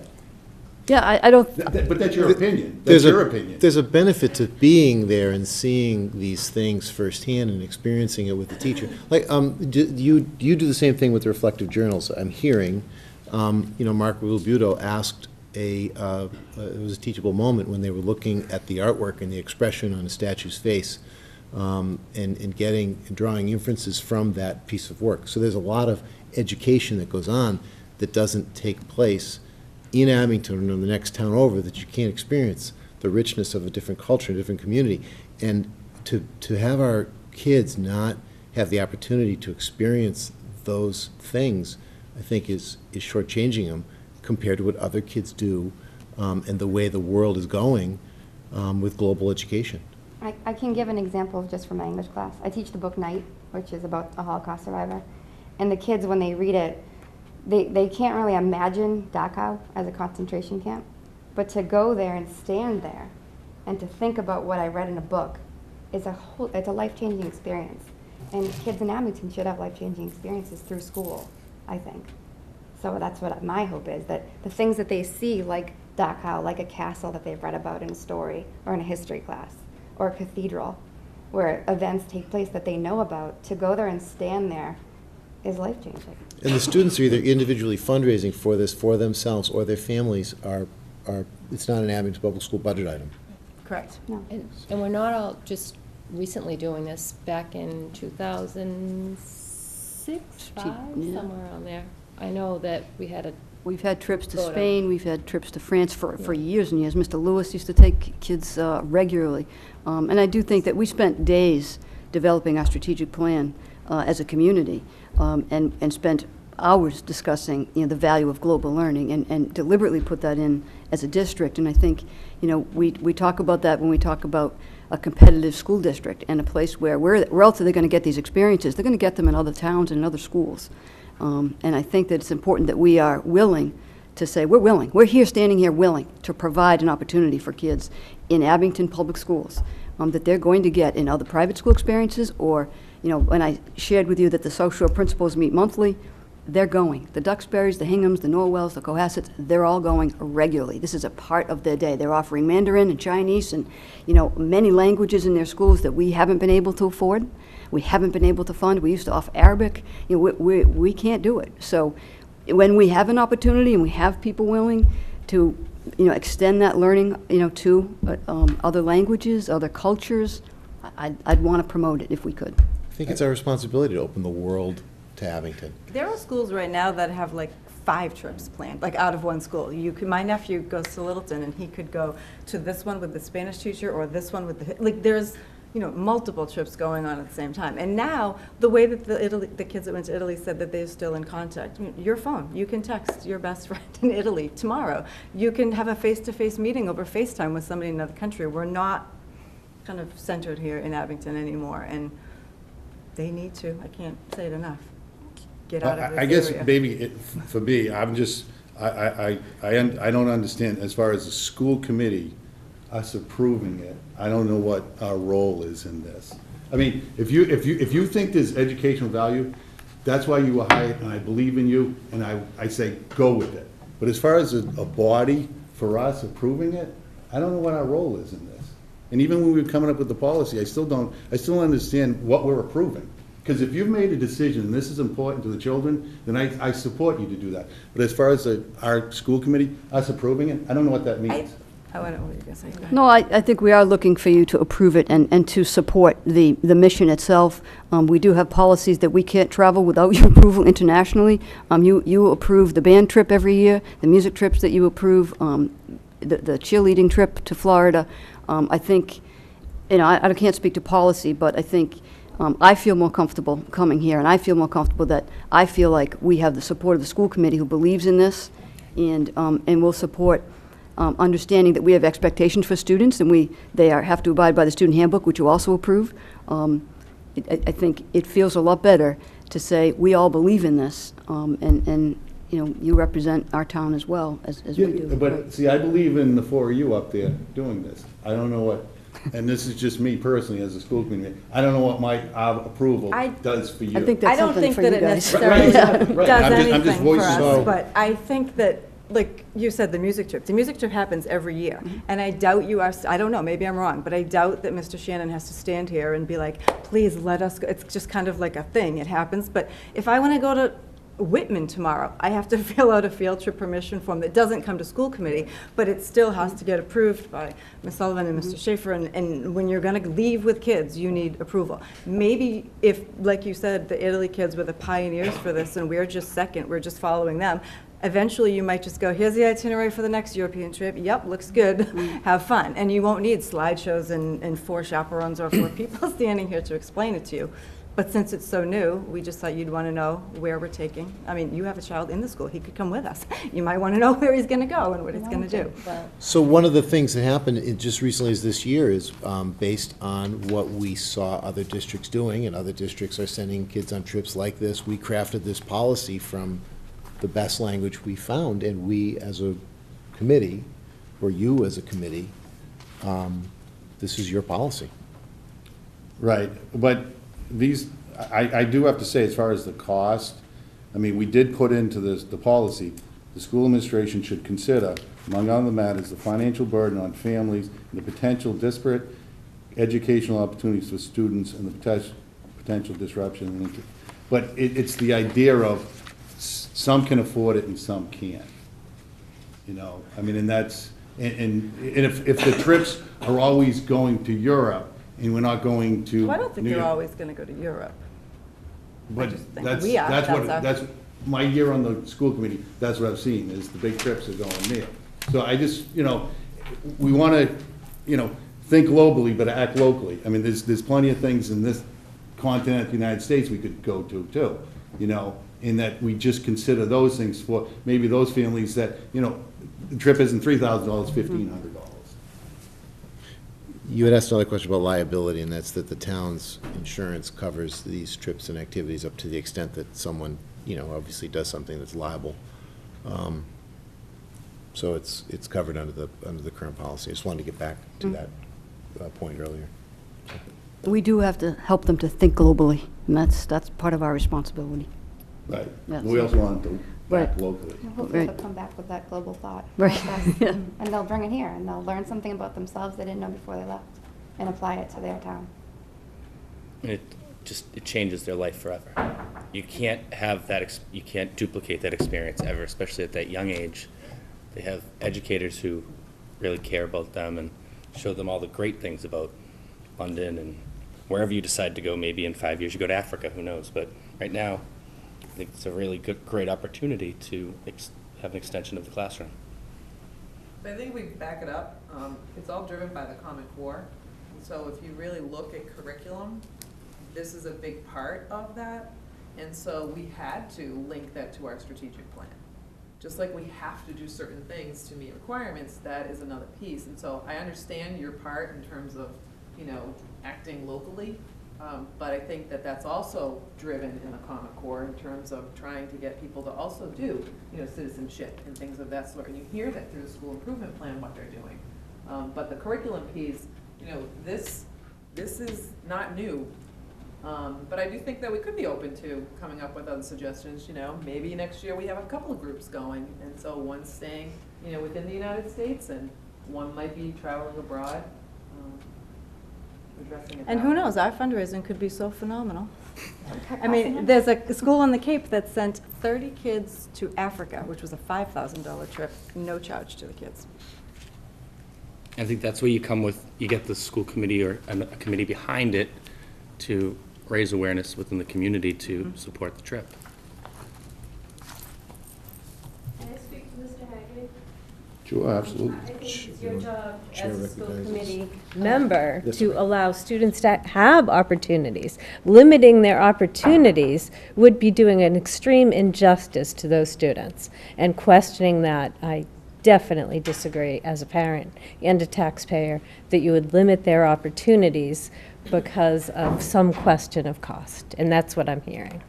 But I also, I mean, we've been kind of talking about this in school with being very clear that this is not approved. We're not saying we're going to go, but we're trying to gain a level of interest. If we talk about this in every class and they're like, no, I don't want to go there, then we would change our destination, or we would, you know, drop the ball, whatever. And I would say a majority of kids, you can speak to this of what you know the kids you've spoken to, are saying that they're going to have to pay for this themselves, which is why we really want to get this ball moving. I think it's entirely possible for them to earn, even if it's $2,000 of the $3,000 in a summer job. I mean, I have a 17-year-old son. He can earn way more than that in a summer. Like, it's possible. They have to make this is what I want to do. I don't need to eat $15 Chipotle lunches every single day. I don't need to go and do this, this, this, and this. I'm deciding in May, I want to do this next April. I am going to this. For every Christmas, Hanukkah, birthday, what do you want for, where do you like to shop? You want American Eagle gift card? No, I want cash, please, I want cash. I'm going on a trip, everybody could contribute to that. They can ask for this at holiday times. They can, these kids want to do this. A lot of them are super excited about it. And it's a learning experience in itself. Learning to raise the money themselves and to budget it so that they can go on something that they really want. And it would be wonderful if we could provide everything that students need and pay for it. But let's face it, the kids are paying for their activities, they're paying for their sports, the parents are paying for their buses. The schools aren't paying for these things anymore. They were paid for when I went to school.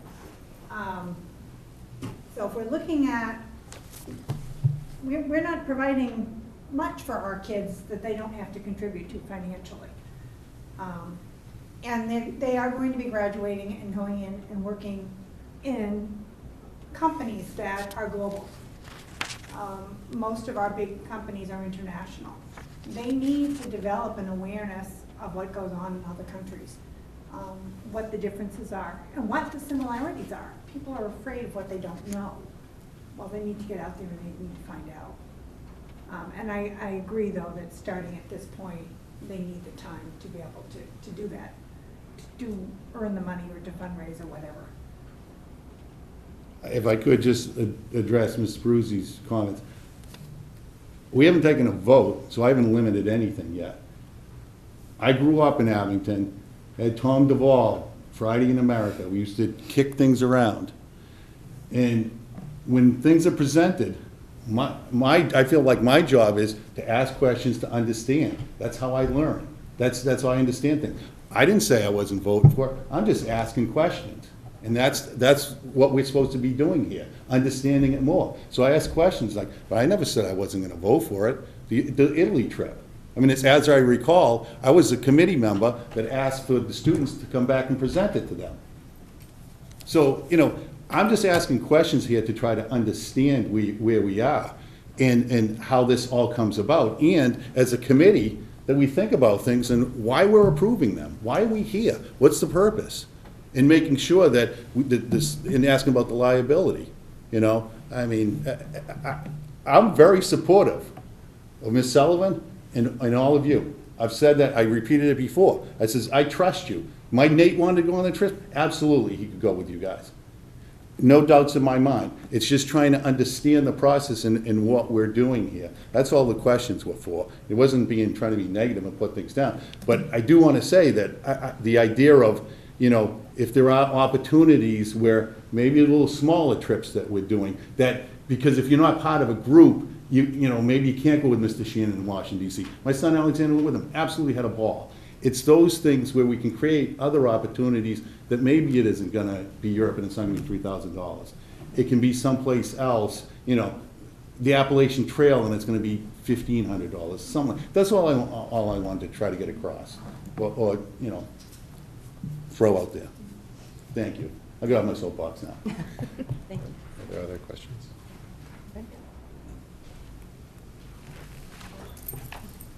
So do you want to ask motion?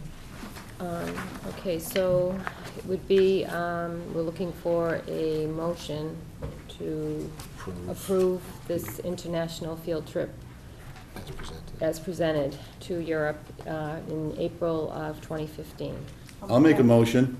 And I'll second it.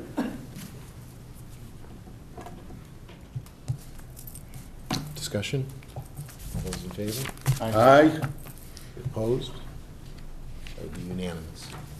It's unanimous. Please note that. Thank you. Thank you. Thank you. For the information. Student handbook. So next, we're going to have Ms. Teresa Sullivan present our 2014-15, the revisions to the AHS student handbook. This is going to be easy. Good. Really, there's nothing here, no. Yeah, we'll see. It's 9:10. It's a good thing we have a good sense of humor. You've already approved the Green Wave Week, so this is just moving the schedule into the handbook. The excused absences, we wanted to add military visits. That's the only change there. The students already have college days. We're finding, more and more students have very important tests and things they need to attend to do military college visits, do a military visit. So we want to make sure that they're included. That's the only change there. Can I just ask? Yes. When it says seniors 3, juniors 2. Days. They can only take in the second semester? Yes. Both seniors and juniors? Just juniors. Oh, okay. Yep. All right. That's always been that way. I mean, that's not changing. Okay, so that, So over a 2-year period, they get 5 days. right. So beginning in the junior year, second half of their junior year, they can take 2, and then throughout their senior year, they could take 3 more. Okay, all right. So for the juniors, it's just restricting them in the second semester only? Right. Okay. Yeah, I think it's a little, I know from being at the meetings, Yes. what it looks like in the actual handbook. I think what Paul's probably referring to in the wording here, it looks like it's second semester for both. Yeah, Oh, okay. because there's a, rather than a comma there, a In the handbook. Semicolon, right. Yeah. Okay, got it. Right. Yep, sure. And the only other change in the attendance policy is to, parents will be notified by telephone and/or mail, rather than always mail. We're actually finding that we are doing more telephone calls than mailing. These are at the 4th, the 7th, and the 11th instance of absences. So we are continuing to mail. One of the only districts continue to mail. Progress reports 4 times a year, report cards 4 times a year. We mail, so this is now 3 more instances of mailing. Attendance letters. I mail quarterly failure letters. So add that onto the mailings. So we're finding we're bombarding people with mail. And actually, it's Assistant Principal Sullivan who's doing the phone calls. We're bringing more parents in for attendance. We're trying to push up our average attendance rate. Terry, Yep. I'm just thinking about it. Do you think we should say US mail versus, so that there's no, people don't assume it's email? Or do you think just keeping the regular mail? I think if we keep it mail, we don't email those kinds of things ever, so I would say, yeah. Course changes, this reflects a clarification. The previous language said that students could change courses within the first 6 days of the first semester. We inadvertently left out, what about the second semester? So we corrected that by adding and making it a week instead of 6 days, the first week of the semester. So in either semester, not just the first semester. A good question on that one. Yep. So technically, the first week of the first semester is only 3 days? Because if you start before Labor Day, is that considered, or is it the first full week? No, it'd be a first full week. Okay. Because in the second semester, it might start on a Tuesday if it starts after the Martin Luther King holiday. So it would still be considered a full 5-day week, a school week. Could we just add first full week of the semester, just put? Sure.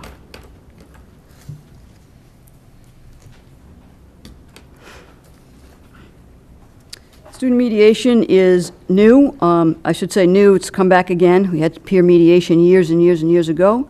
But the Anti-Bullying Club, which is also fairly new in the last few years, has done some, of their own learning and professional development. They have offered to provide peer mediation. It's called student mediation. We want to include it in the ABC Club, the Anti-Bullying Club, and we're working with, there are two advisors that will take this on. The students will be trained. One of the students who's on our school council is one of those that will be trained, and so he could share a lot of that information with us, and they have come to us, and the school council thought this was a good idea to include. So it's a means of conflict resolution that includes peers. It's not just something that happens in the office. Who would train them? The anti-bullying club is, right now, the advisors are Brian Lanner and Kate McCauley, and they are getting trained. I believe it's through Bridgewater State. And the, right. So they'll get some type of certification that they can Yep. go forward and train the students. And Right. if the students are older than 18, which is very possible in a senior year, do they need to be quarried? They're not alone. So there'll be a faculty member in we actually have petitions so that they can have some privacy, but they wouldn't be alone in it, because it's generally speaking, it's a heated situation. That's why they're in conflict resolution, so we wouldn't want to. Can I just add that, you have or anyone else? You know, it goes, mediation referrals can be made by teachers, counselors, administrators, students, parents, or anyone else. Who are we thinking as far as in the or anyone else category? I suppose it could be an outside counselor. We do have hospital referrals and students coming back. I don't know who that might be, but I wouldn't want to say you can't recommend someone for mediation because you're not necessarily a parent. Could be an uncle, could be a grandparent. Bus driver. Yeah, right, bus driver, coach. Could be the police. Yeah, we have had the police ask us to handle some of those situations. Could we just, because it just seems anyone else or any other interested party, it just, anyone else, just, I don't really know what that. And but it's also at the discretion of the principal who's allowed to do this, right? Like, who can come in and just say, oh, by the way, you need to work with so-and-so and so. Yeah, I can certainly deny it also. Yeah, right. So it's a referral. Anybody makes, I think the other piece of this, it's not that it solves bullying issues, but we do have anonymous bullying referrals on purpose. People are afraid to report things, and I think we just kind of want to keep it open to keep people available. But I can change the wording around, but. No, are you comfortable with it? I'm comfortable with it. Giddy up. We'll go with that. BMI screenings, the only change here is that the regulation changed. We no longer are required to report the results. There was a lot of controversy around schools sending letters home about student health, particularly around, measuring BMI. So they're no longer required, and instead the regulation reads, if requested. So the parent will request it, and then we'll send that home through the nurse's office. Just one point, and this isn't for Yeah, you, this nope. is for the district, is this BMI screening shows up in the Frollo handbook. Mhm. It's absent from the elementary handbook, which it should be in there because it affects first, fourth graders. And this is something, Madam Chair, that I'd like to consider, or for Peter, is that we consider coming up with a comprehensive student handbook district-wide, because a lot of the things that are in the high school, the Frollo, and the elementary are the same.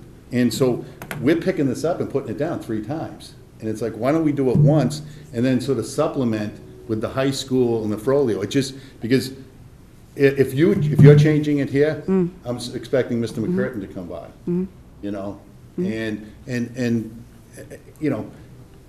we should try to look at streamlining the way we do this. And there are a lot of things in the handbook that are district policy that we don't really come to you with because we talk at school council, say, well, that's district policy, so it's a done deal. Right. Right. So following these meetings, what happens is an email goes out, if there's a policy change district-wide, an email goes to the principal saying, for example, the field trip policies or the health policies have changed, and here's the policy, and they go in the handbook. Now, you may not necessarily see it as you're right, it should be in the elementary handbook, but you may not necessarily see it when a principal comes to propose a change in the handbook to you because you've already approved that policy, so you don't have to pick it up and put it down 3 times, as we've tried to do. Right, but if like 75% of the handbook is the same for the high school, Frollo, and elementary, why don't we just standardize it and just, if you're responsible for the district you're responsible for that 75%, and then the other three schools are responsible for filling in Right. that piece. Because, this, so now, the Frollo has to come forward. No, I guess what I'm saying is that when the Frollo proposes changes to you on, for example, the field trip policy, you won't see it in their handbook because you already approved it. Right, but why is it in I'm just saying, we should have I just think it would be easier, more streamlined if we had one handbook and then supplemented with the 3 schools. So you have, we're not worried about what, the principal at the Woodsdale isn't worried about getting this piece right, because it's already taken care of at the district level. Because it's district-wide. It's district-wide. Yeah, it'd be easier for me. Yeah, Sure, that's what yeah, I'm thinking, it's yeah, easier for you. I right. mean, you can plan more trips. Exactly. Just kidding, just kidding. Just kidding. And just one, I told you this wasn't gonna be easy. And just the last bullet, it says, if requested after the screenings. Does it have to be after the screenings or just requested? Well, we wouldn't be able to give them anything until after we screened them. So I don't know, they could ask before, but we wouldn't be able to respond until after we screened kids. Okay. I don't, all right, okay. I don't even think, think yeah, I I don't think think I they'd read be this wrong. clued in Okay. until I after the gotcha. screening either. Right, all right. Last page.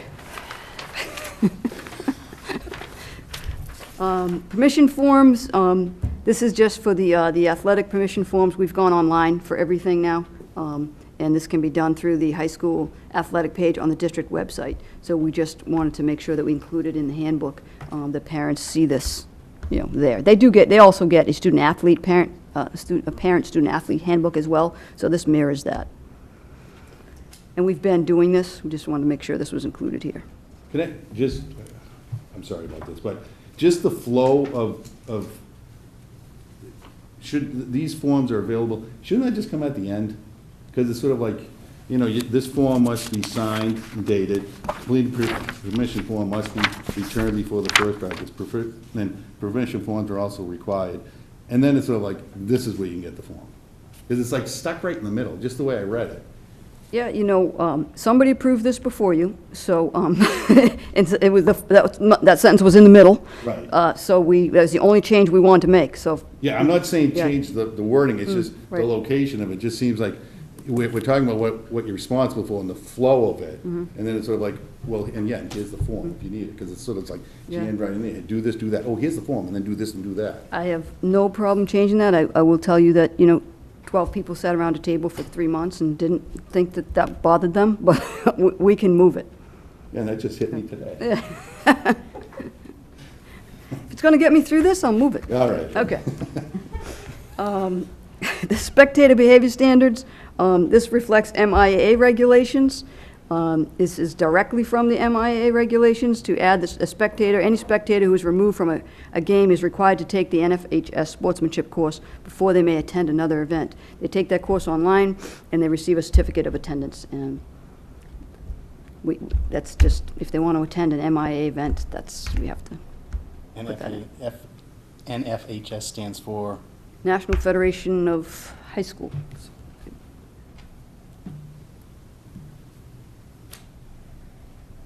The ABC Club, we just added the language for the mentoring, the mediation. The club is already there, it's already in the handbook. So what was on page 2, we added in that place as well.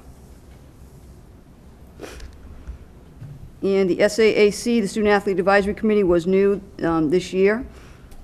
And we'd like to add that to our handbook. These students meet regularly with the athletic directors and have become an important component to decision-making bodies and culture at Abington High School. So it's just adding another club to the list of co-curricular activities.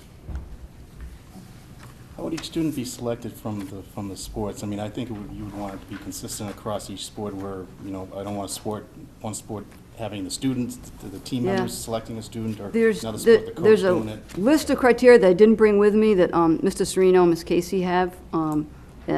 They have to apply, they have to write, letters of interest, and there is a clear representation, male, female, sport, at a grade level, 9 through 12.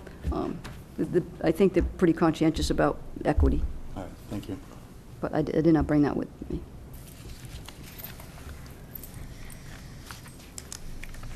That's it. And this was easy. I've had much more difficult ones. So if there's no further discussion, we'd be looking for a recommendation to approve the revisions to Abington High's 2014-15 student handbook as presented. I'll make that motion. Mike? Kathy? Kathy? Kathy. Kathy and then Mike. Okay. Thank you. Thank you. Next, we have Roseanne Krokoska from Folio Middle School. The 2014-15 Folio School Program of Studies. Good evening. So I'm here to present some proposals for revisions to the 2014-2015 Folio Program of Studies. And I think we have some pretty positive changes that we would like to make that I'll share with you. But first, I'd like to thank the Folio faculty and the school council for the input that they've given to the program of studies and the changes that we would like to make. Before beginning on the 3 proposals that are listed on the cover memo, I would like to first go to give you an update on a program that we implemented this year, which is our student grouping in 7th grade, and that was a topic that we had discussed a couple of years ago, and we piloted in the 2012-2013, and then fully implemented in this year, 13-14. And I wanted to, give you a little bit of a status update on that because, it's something that we had discussed at length at the time. And I wanted you to know that some of the research is really proving quite positive. So, I did some research on, prior to moving towards heterogeneous grouping, and heterogeneous grouping is mixed ability levels in the same classes. In 8th grade, in contrast, we continue to have a level 1 and level 2 class in our major subjects. In 7th grade, we have heterogeneous grouping in all classes except for math. Okay? So at the time that we were homogeneous grouped, which is the leveling, till now, so a 2-year difference, we've seen an 86% decrease in discipline referrals. We've seen a 61% decrease in failure rates, which is significant. And I do know that there are other factors that play into that. It's not, we can't tweeze out exactly the impact. However, those statistics are in fact significant. And mixed in with blended with going heterogeneous, we've also spent a great deal of time as a faculty focused on implementing 2 key instructional practices, one of which is differentiated instruction. That's really adjusting your instruction so that it meets the needs of individual students. You're not just giving this, boilerplate instruction to everyone. You're adjusting it, and I'll give you a couple of examples of that. And the second instructional practice that we've really focused on is increasing our use of formative assessments. And formative assessments are continual assessments that are not necessarily graded and really shouldn't be graded as formatives. What they do is they drive instruction, and they create adjustments to practice. They might, vary different assessments. So, for example, a formative assessment might be, for example, well, I'll use an example that that one of my 7th grade science teachers uses, which is Socratic Student, which is an online iPad app that can be used by students on an iPad, where a teacher will create a quick assessment, a quick quiz, and give it to the students, and the teacher will get immediate feedback on what the students know about a topic that she or he may have just taught. And that's really, really good stuff, because then the teacher can adjust practice immediately. She can, raise the bar for those kids that have already, met the standard, and she can also, reteach, or give some practice material to students that are not ready and have not mastered that particular standard. So you're achieving both levels. So this provides, this is an example of using a formative assessment. There are other ways of doing it. Some teachers, well, I'll give you another example of differentiated instruction. And differentiated instruction, a skill may be taught, a formative assessment is given. You determine which students have, hit the standard and can go further. Which students have not hit the standard, they need some reteaching. They might need some extra practice.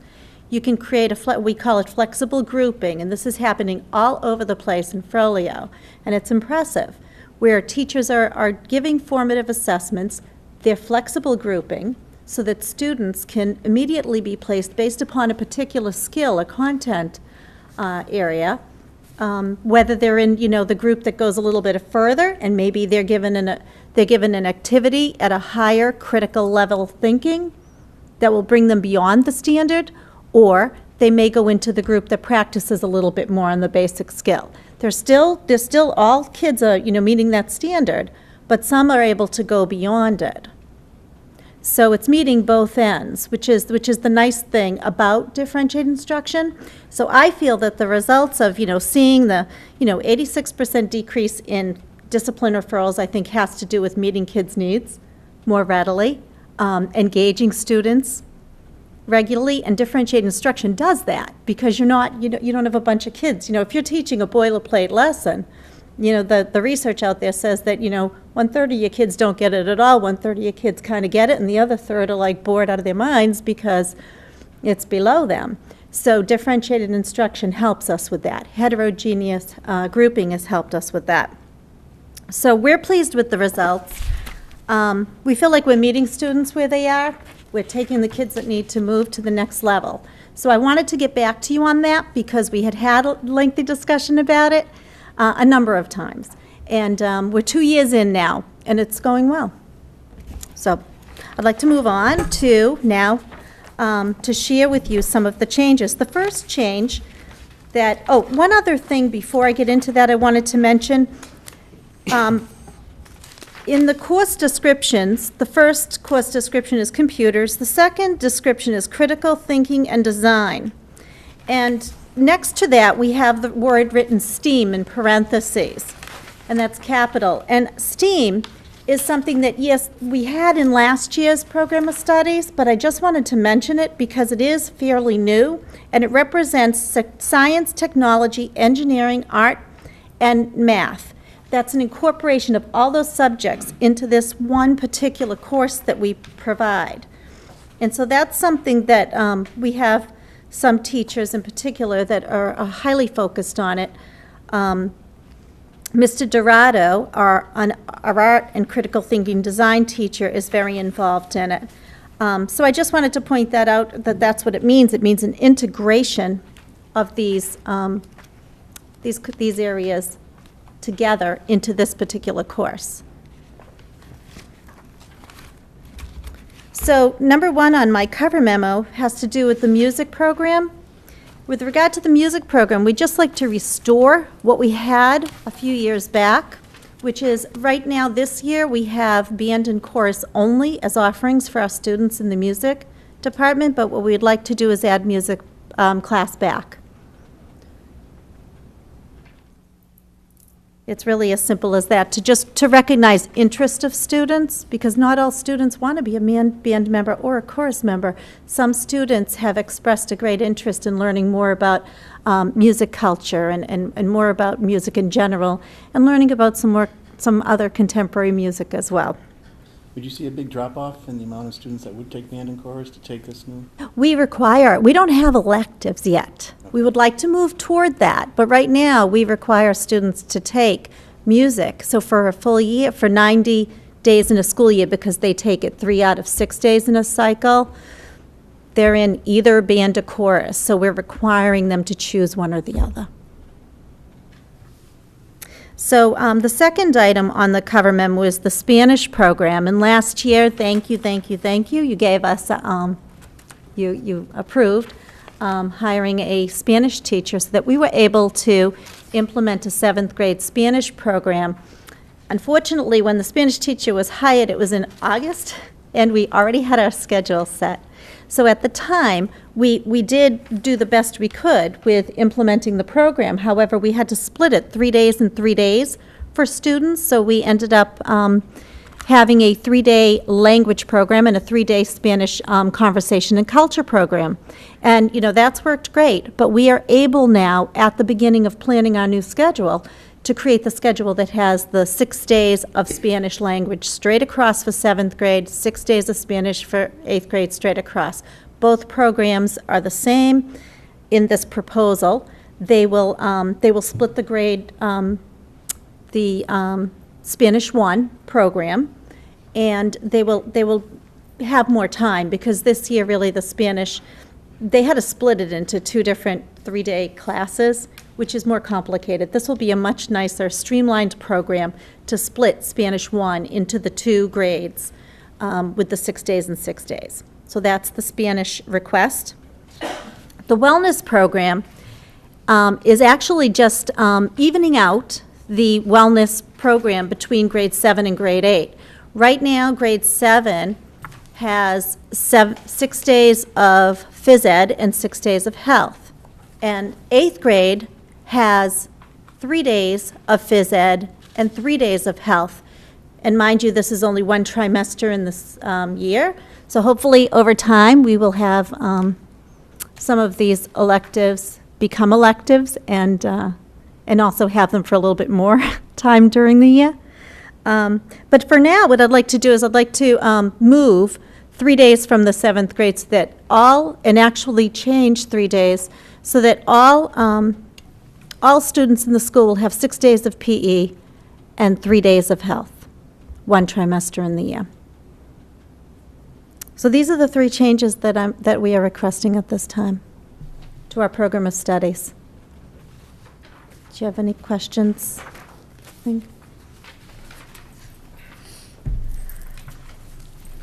Do we have the resources to? This does not include an increase in staffing. No, it does. This does not include an increase in staffing. This is really just shifting things around. Okay. And I do have to also thank you, because adding the Spanish teacher has enabled us to reduce the number of studies immensely.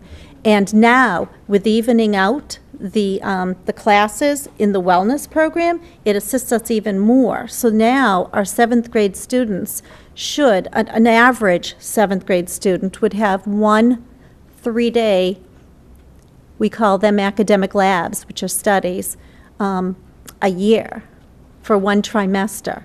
And then the 8th grade will have 1 3-day study each trimester.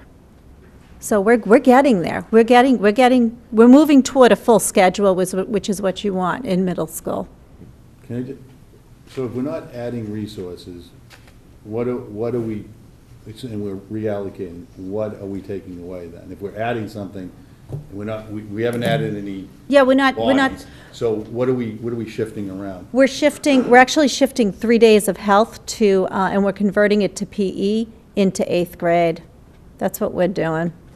It's changing the schedule. Okay. It's changing the schedule, but we're not adding or deleting any faculty. And then on the music, proposing adding 7th grade music class, and We have 3 music teachers. Right now, we have chorus classes that have 80 to 100 students in them. We can separate those out, but they're finding that having the chorus classes together works. What we'd like to do is we'd like to split it up and have 1 teacher do music appreciation, 1 teacher do chorus. It might be the same group, it could even be the same group of students. We're still deciding what that's going to look like, but we'd like to have the opportunity. We could actually do 3 days of, we could actually do, 1 day in the 3 days that they have it per 6-day schedule with music appreciation, and the other 2 days with full chorus. We're deciding what that's going to look like exactly, but we'd like to have the option. It might be that we have, a class full of music appreciation kids. Really depends on their selections. Is this going to be in music appreciation or a general music class? It's a general music class. That's probably habit. Well, there are there's more content. Yeah, the description's in here, but it's pretty, it's a general description. But it does include plenty of content. Just a couple things. I think the STEAM courses, I think, are going to be great, especially if we get a new school and with the possibility of having 21st century workspaces. Yes. I think we could expand those courses and do a lot more if Yes. we have the funding for that. Mm-hmm. Secondly, are the science and the social studies in 8th grade, are they leveled? Yes, in 8th grade. Yes, in 8th Yes. grade. I'm just curious because I think in math and English, you do mention that they are leveled in 8th grade, but in the description in the science and the description in the social studies under 8th grade, it doesn't look like you mentioned that they're leveled. Oh, that's interesting. Okay. So Would you like to see that? I'd like to see that because then you're more Okay. consistent with the opening paragraph of where you say 7th grade is not leveled and the 8th grade is leveled. Yeah. And that's not a change in program. It's not a change in program. No, it's just more description, consistency. just adding a line. More consistency to the flow of the document. Sure. Thank you. Can I just, on that page where the program of studies, this one here, this last statement here, the Abington School Committee reserves the right to limit the amount of available programs due to limitations. I don't know, I'm not sure why that's there. Because when you have things like 9C cuts in Massachusetts, where in the middle of a year you have to strip a school of its program because you're laying off teachers, you need to be able to say that somewhere in the document should that unfortunately ever occur. Or in a bad budget cycle. These sometimes get printed, and then the budget knife follows the printing. And so it's just a disclaimer that says if something isn't filled with enough students, or if there's a change in the budget, some of these things might not exist in the schedule. But technically though, I didn't think it was the role of the school committee to set the programs. That's what you do, is set the programs. We would adjust the budget accordingly, but as far as how you reallocate the sources and how you run the programs, that's really your responsibility. We don't impact the programs. But what this is saying is, if we don't have the money to give them what they want to run these programs, this disclaimer says we might have to cut something over here if the money isn't available. But we wouldn't cut the program. You would cut the budget. We would cut the budget. You would cut the budget, Yeah, I think it should which add would... in public schools. It's not this, because I don't think the school committee does it. We would cut the budget, but as far as a program goes, we're not at that level. We don't, that's, the professionals do that. Well, the other thing that might happen is, let's say, Terry's got a course offering that doesn't fill, and she's got 3 students that want to take Chinese, and so you're not going to run Chinese. I mean, I wish, that was the problem. We're talking about more germane classes, but.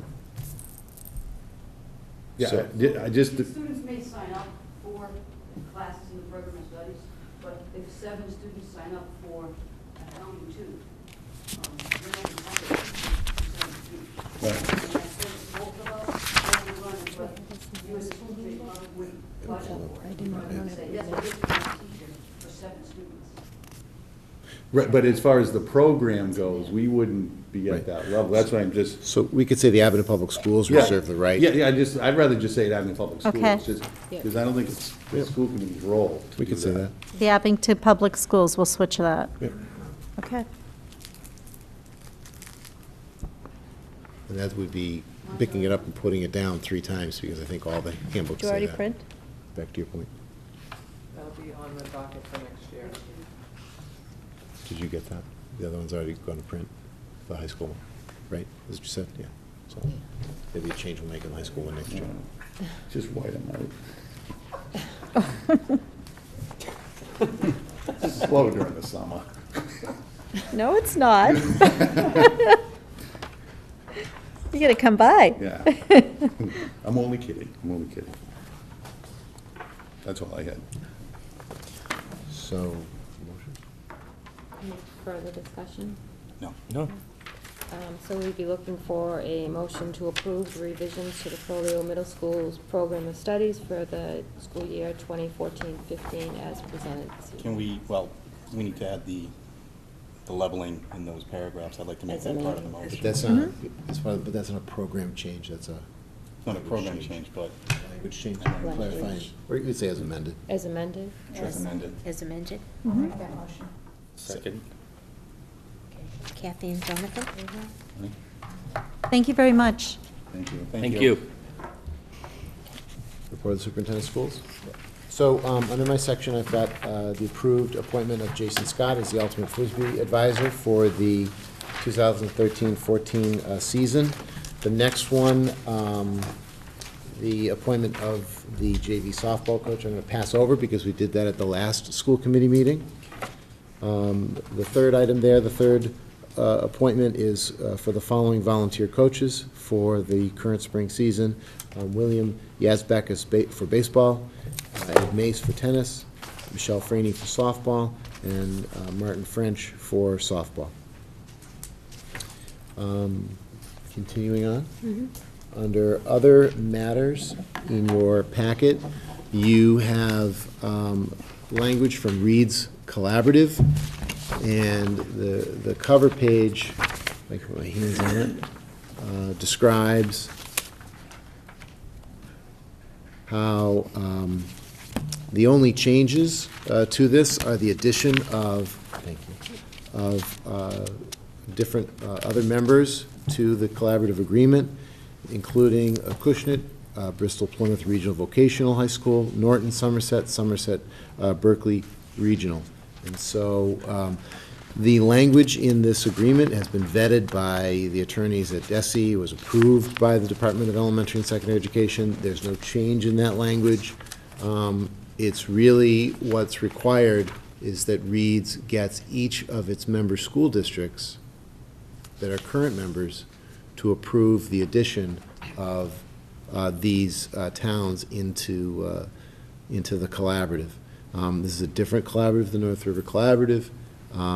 These towns are felt by Reed's and by the Reed's board that these would be welcome additions to the Reed's Collaborative and help strengthen their program as they try to offer services to member districts. We are one of those member districts, and it would be my recommendation that we approve the acceptance of these towns into the Reed's Collaborative. How long have we been with Reed's? Oh, probably 20, 30 years since its creation. Now, do other districts on the South Shore, because you're just looking at the roster of schools that are on here, they're all, south of us. Yep. I'm just curious, what are other schools in, the South Shore, who do they use? Well, What do actually, they I should do? probably let you. It's North River or South Shore Education Collaborative or the Pilgrim Area Collaborative, which is primarily around this side. I'm not exactly sure why or how. It may have been, in the inception that they were looking for programs, and a lot of it's derived through special education. So it may have been at that time that we had a large number of students that may have been entering a program. And so the collaboratives are set up and there's a funding mechanism. So when you become part of the collaborative, your rate is lower than someone outside of the collaborative. So that would be my guess as to that. And then I know that the State Department is really trying to get collaboratives to regionalize more. So that's why it's a growing population in terms of the Reed's collaborative. You're seeing a lot more towns requesting to be part of the collaborative over there. But these towns, though, aren't near Abington. No. That's why I'm just saying, like, you don't see other towns around Abington on there. And is there any requirement that, we, go out to, lack of a better term, bid to look at other opportunities, No, West Bridgewater is on there, and that's nearby. Bridgewater, East Bridgewater. And so you do have some, because we all go together, and a lot of it is driven by, we want to have a voice when our kids are attending their programs. Right. So we do have representation from here, but it is housed in Middleborough, the Reed's Collaborative. And then they have charters that are off of that, so their collaboratives are in districts within some of those school systems. So they have, in particular, not to pick on any one program that they have, but they have a very good program for students who are deaf or hard of hearing. And so it's important for us to maintain our membership there. Also, we use them for professional development and other things. But really, in terms of our students, the health of their organization helps provide us better opportunities for our kids should we choose to send more students there. So we don't send many students there. And so it's not like a club with a membership fee where we're paying exorbitant money to be members. It's more staying a member maintains our opportunity for kids down the road. The health of their organization helps provide us healthy opportunities for our kids in terms of resources we might need down the road. So what do we pay Reeds on an annual basis? I knew you were going to ask that. Less than we still save money, and we'll get the exact number for you, because that's what the question requires. We'll get the exact number for you, but I know that in terms of the services we use, you subtract the two, we still come out ahead, because we do send students to the deaf and hard of hearing. There's a surcharge. Oh, all right. If you send students and you're not a member district, there's a surcharge on the tuition. And we also get a discounted rate for educational assessments that are done there. And like Dr. Thomas said, there's some districts that belong to 6 collaboratives. Okay. It's All right. not. Right. You have a lot more meetings for me, so. Yeah. Right. Duly noted.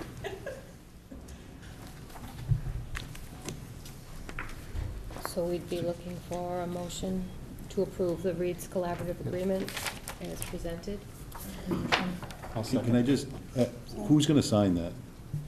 I'll be asking Ellen Ellen would be Okay. sending. to sign it.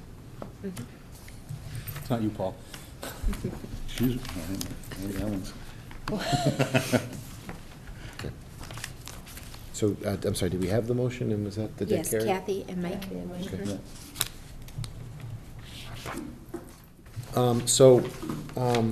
My next item is an update on the school department budget. I'm not going to be asking for people to take a vote on that, but I need to keep you informed, and I need to get a feeling of the committee on where we are with this as we move through this process. These sheets that you're getting were emailed to you. They're reflective of minor changes for the purposes of clarity and what you received in the packet originally. So there's nothing that you should get in this, we'll just hand it to you, that should be new to you. As we approach town meeting, a lot of work has been done with the town, and I'm going to let Felicia describe a little bit of the backdrop and the history behind this shaded area on this page. Let me show you, for lack of a better explanatory device. The not increased by major category is Not, the other yeah. one that has the highlighted at the top. That says FY15 budget reductions for the school department. So over the last 2 months, if not 3 months, there's been a number of meetings with the financial officers group at Town Hall, which consists of the town manager, town accountant, town treasurer, deputy assessor, and myself, looking over the town and school department budget. If you remember, a couple of months ago, the town deficit itself was in the $1 million range, $1.8 million range. Over the last few weeks, as our number gets more clear, as the next fiscal year gets closer, the town's number also gets more clear. Some votes have been taken that do impact our budget, such as health insurance. There was no increases by Mayflower Health Insurance Group, so that number remained a little bit more stable on the town side. And so all the town budgets were brought to level service. The school department budget was level service plus the 1.25 positions. And we ended up with a deficit, townwide deficit of $665,000. So that 1, 2, 5 positions were the ELL teacher and the 2/5 math for the high school, which we talked about previously, we feel we were required to put in place. Correct. The recommendation over the last few weeks by the town manager has been to recommend the use of some stabilization funds to help offset the $665,000 town deficit. If you remember last year, a little over $500,000 was voted by town meeting out of stabilization to balance this year's budget, and then in the fall, with certified free cash, that $500,000+ was returned to stabilization, some more money was put into stabilization, and then capital items were able to be taken care of in the town. So the recommendation this year would be again to use some of stabilization to the tune of less than half of what was used last year, with the goal for next year is to not have any dependence on stabilization for FY16. So using the $250,000 from stabilization, that makes the deficit in the town $415,000. We have, over the last few years, used this 66-34, 67-33% split between the town and the school department budget. That's a construct, it's not a rule, but what we were able to do was go over the last 4-year budgets and the growth budgets included, and again, the school department takes approximately 66 to 67% of the town's budget once some fixed costs are removed from the whole town budget. So with having $415,000 as a town deficit, with the school department taking 67% of that, that would mean a $278,000 cut to our last proposed budget. That has not been a budget number that was voted by you, but the budget that we presented at the last school committee meeting. So a reduction of $278,000. So, again, if you remember, our priorities were around the 1 full-time equivalency ELL teacher and the 2/5 math teacher at the high school, so that we can offer our students what Massachusetts is requiring us to offer, so they can apply to their own state colleges for 4-year math experience in high school.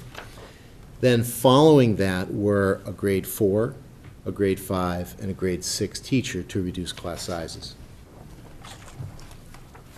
So we've met with our Budget and Finance Subcommittee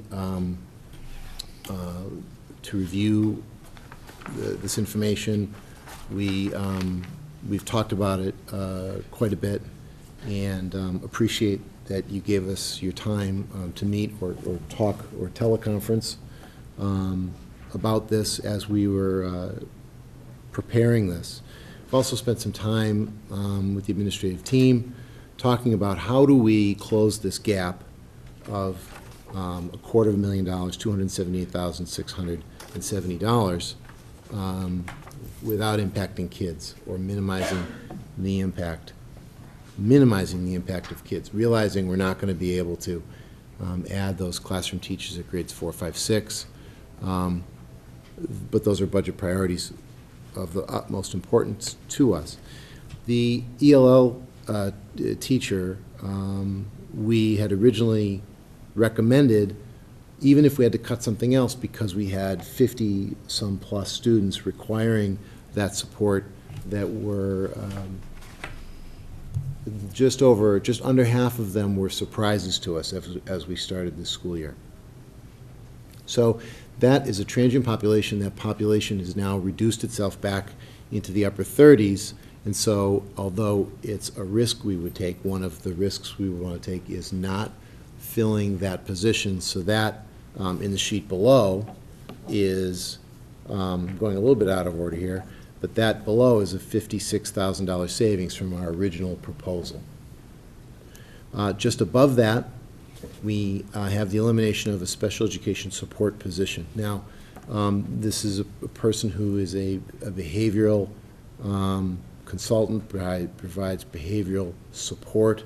They originally came to the district to support the specific needs of specific students, and they have been working with our teachers in developing behavioral plans to support kids in our system. And this position would be a good thing for us to have, but in terms of the pain and impacting students, the work that's been done is good work. We, if we needed to, we could ramp up the consultation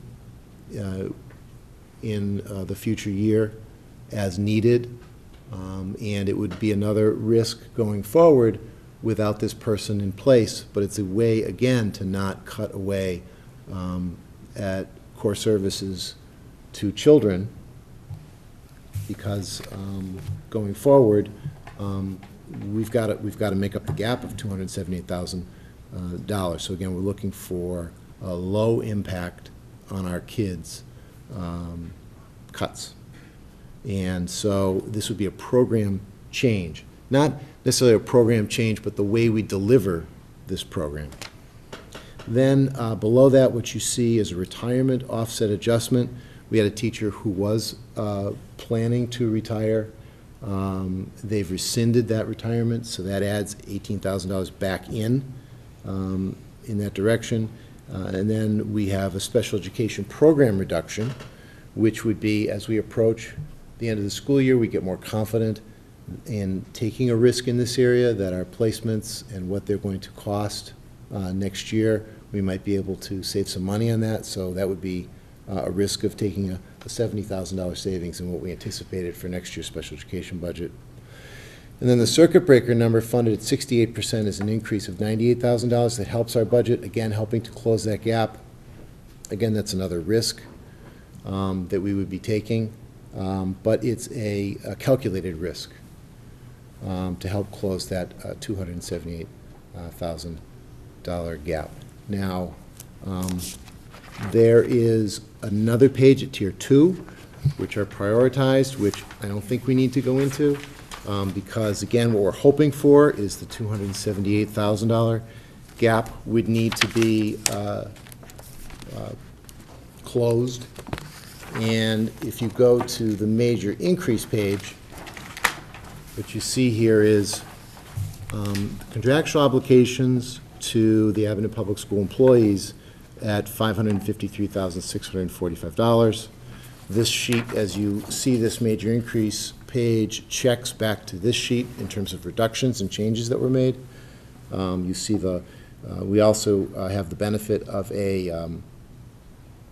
what we didn't anticipate is a teacher who will be out on a maternity leave, and the substitute that will be hired saves us some money. The position, that coupled with the position reductions that I described earlier, is a $71,000 offset in the right direction. The new and restored positions, that's the 2/5 math that we need to hold to, because if we don't hire the 2/5 math teacher for the high school, our students won't be able to take 4 years of math at Abington High School. We need to fulfill that requirement. You see the offset of the retirement. That was $66,000. It's now at $48,000, again, because I described in the earlier sheet that we had the person rescind their retirement, so we have to fund that. Technology, infrastructure, software, hardware, we know that we have about $500,000 we need to put into play in the Abington Public Schools in order to improve our technology and technology infrastructure so that we can deliver the park test. We're hoping to request that money at a fall capital, as a fall capital request, or at least some of that money as we work toward that. Again, put a plug in for a new school building. All the new technology comes with a new school building. Programs with other districts. You can see special education tuitions there, again, reflected, checking back to that sheet, with a circuit breaker estimate at 68% provides that that benefit. And so if you add the number on the previous sheet to what we proposed before, that's a $189,000 benefit to the budget. Athletics, music, sub-varsity athletics, additional programs, music tutors, stipend positions. So when it comes to the sports, I've talked to the president of the boosters, and although we don't have a vote from the boosters yet, Jack Porcello feels confident that the boosters understand for sports that they had anticipated that they might have to help us with JV sports again. Under those additional programs, the winter track program will not occur. The JV lacrosse, ultimate frisbee offsets with user fees, those are zeroed. The music tutors and stipended positions, I've talked to Diane Baxter. The music parents are going to meet and confirm this, but she also feels as though they're willing to support us again. So those have been zeroed. Other school services, the transportation contract, there's no change. Special education transportation, there's no change.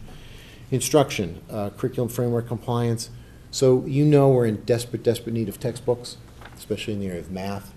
Again, we've talked about moving that money from the capital planning item for the Frodo Garaventa to the $75,000 for those, for the math program for the elementary level, and that would be those books.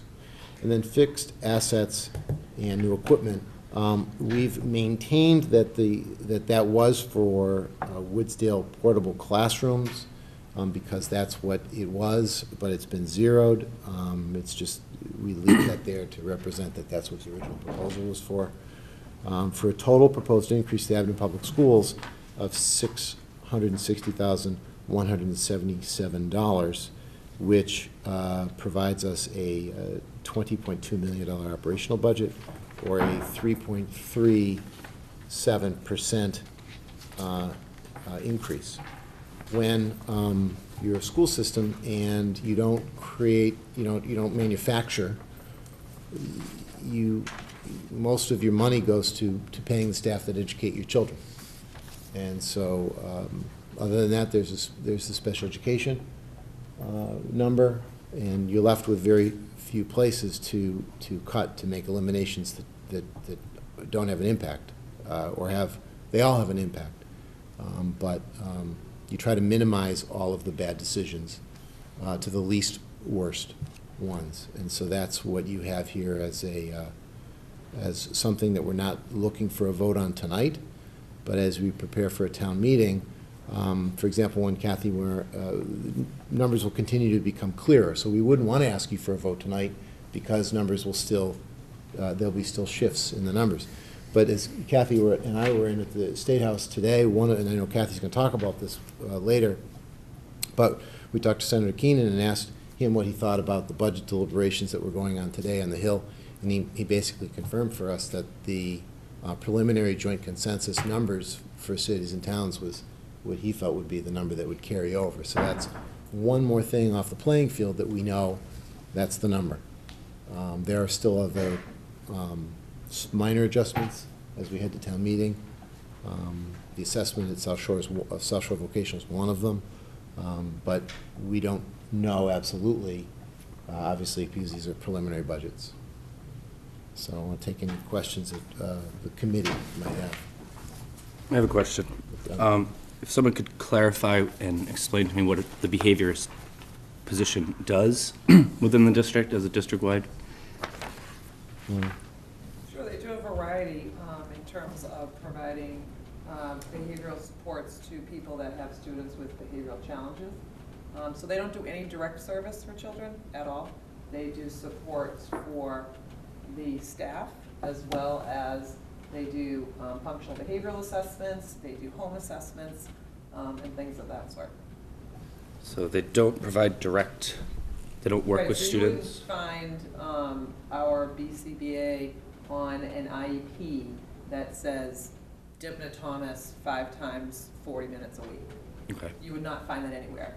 And so as much as, and we can talk about that, Jonathan, anytime you want to meet with me in terms of, anything with special ed or curriculum or what have you, but it's always hard when we have to have these conversations, and it's unfortunate that we always have to have these conversations, because every year we have to analyze and prioritize in terms of where are we at. And our BCBAs are hired on a 1-year contract simply because if the need is there, it's there. If the need is not there, it's not there. And so based on, we wish that we could have the person that could be providing supports to the teachers as well. Right.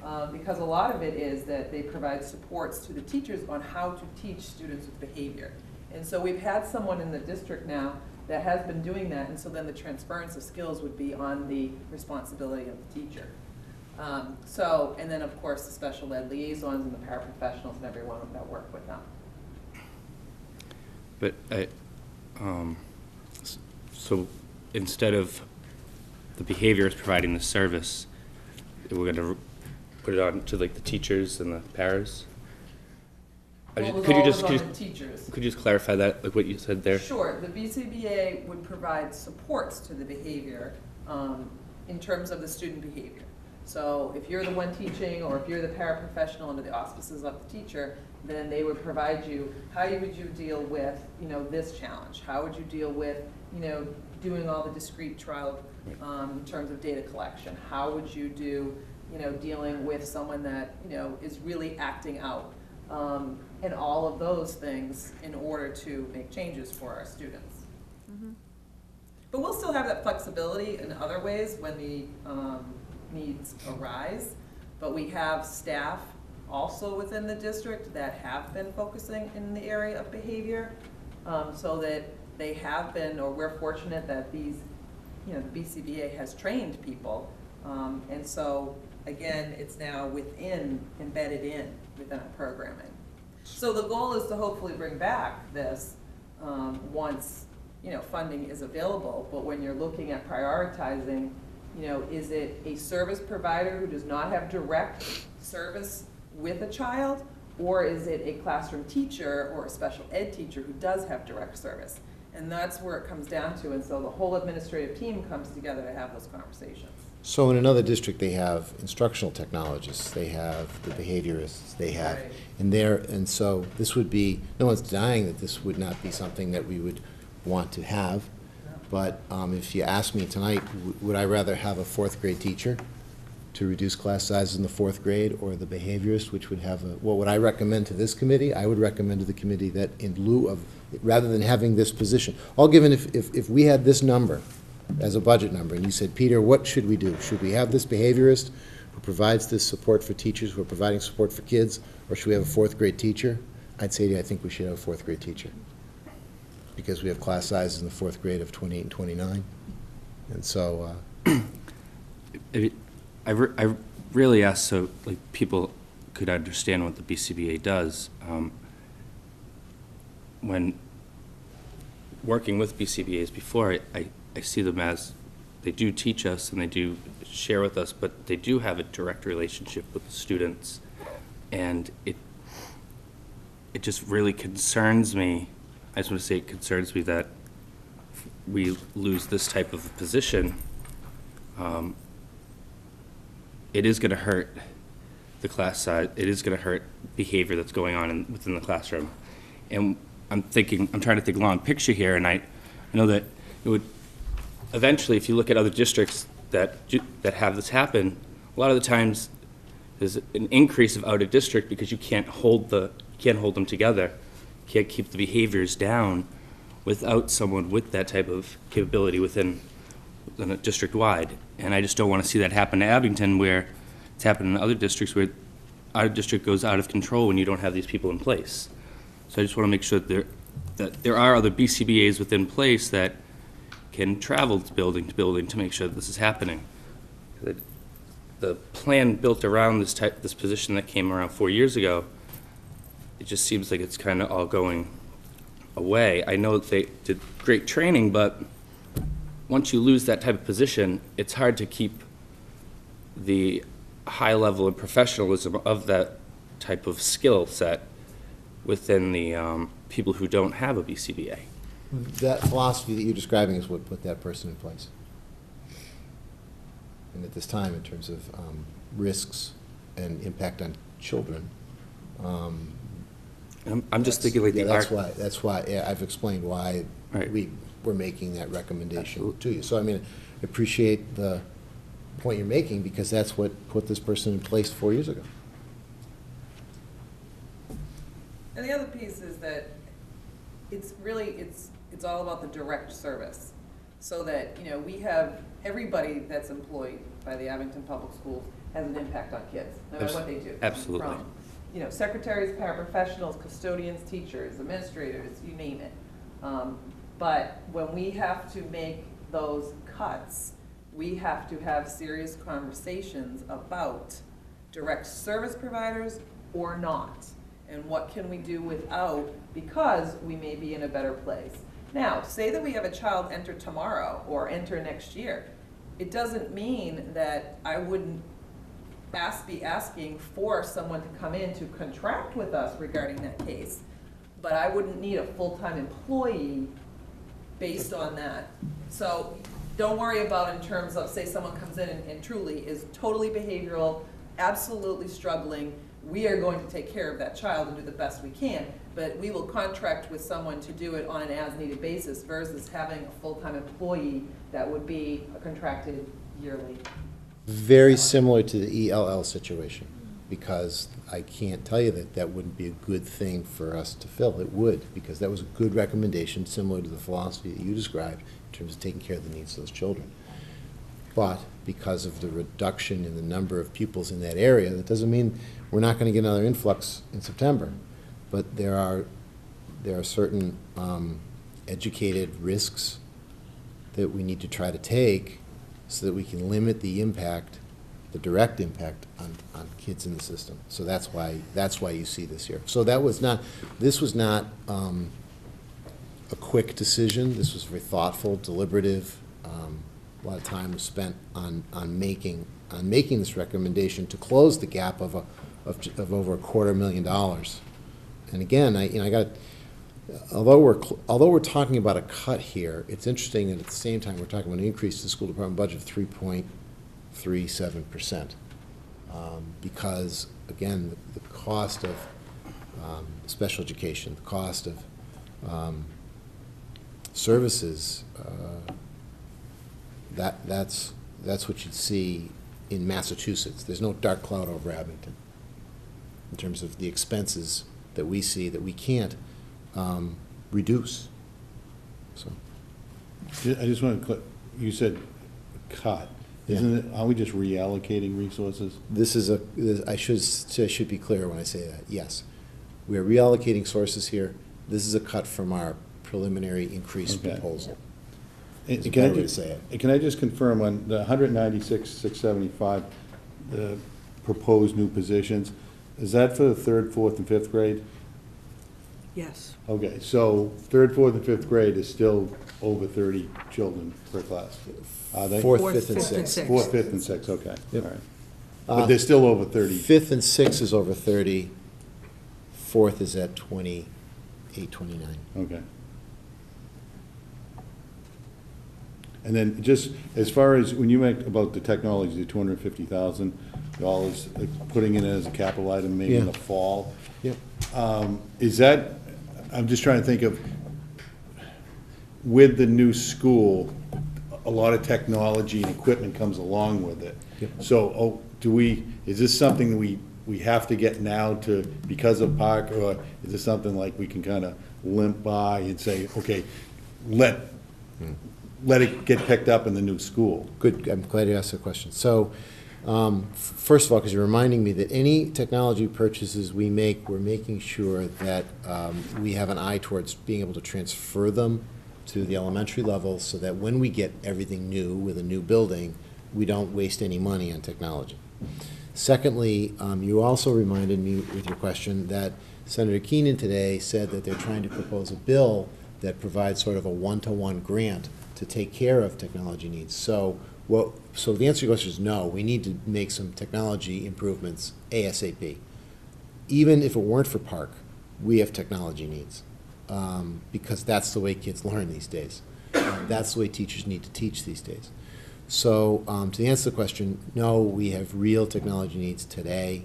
Anything we purchase, we make sure can be moved so we can maximize the benefit of it. And interestingly enough, today Senator Keenan said that they're looking for a matching grant, that the state would start funding technology better than it has in the past, and earmark money for schools, where if they give you $10 toward technology, You gotta spend $10 to get it, but they'd match it. However, that's a proposed That's a bill. proposed That's bill, not a yeah. bill that is- But before 2017, we need to improve technology. That's all I got. Thank you. Other questions? A question from the audience. I don't know if you want- Oh, Mrs. Peruzzi? Yeah, I have a couple of questions. It seems to be a common theme with Abington that when we get talented young people, you know, we riff them and then we're scrambling at the last minute trying to get somebody, you know, that isn't quite as qualified.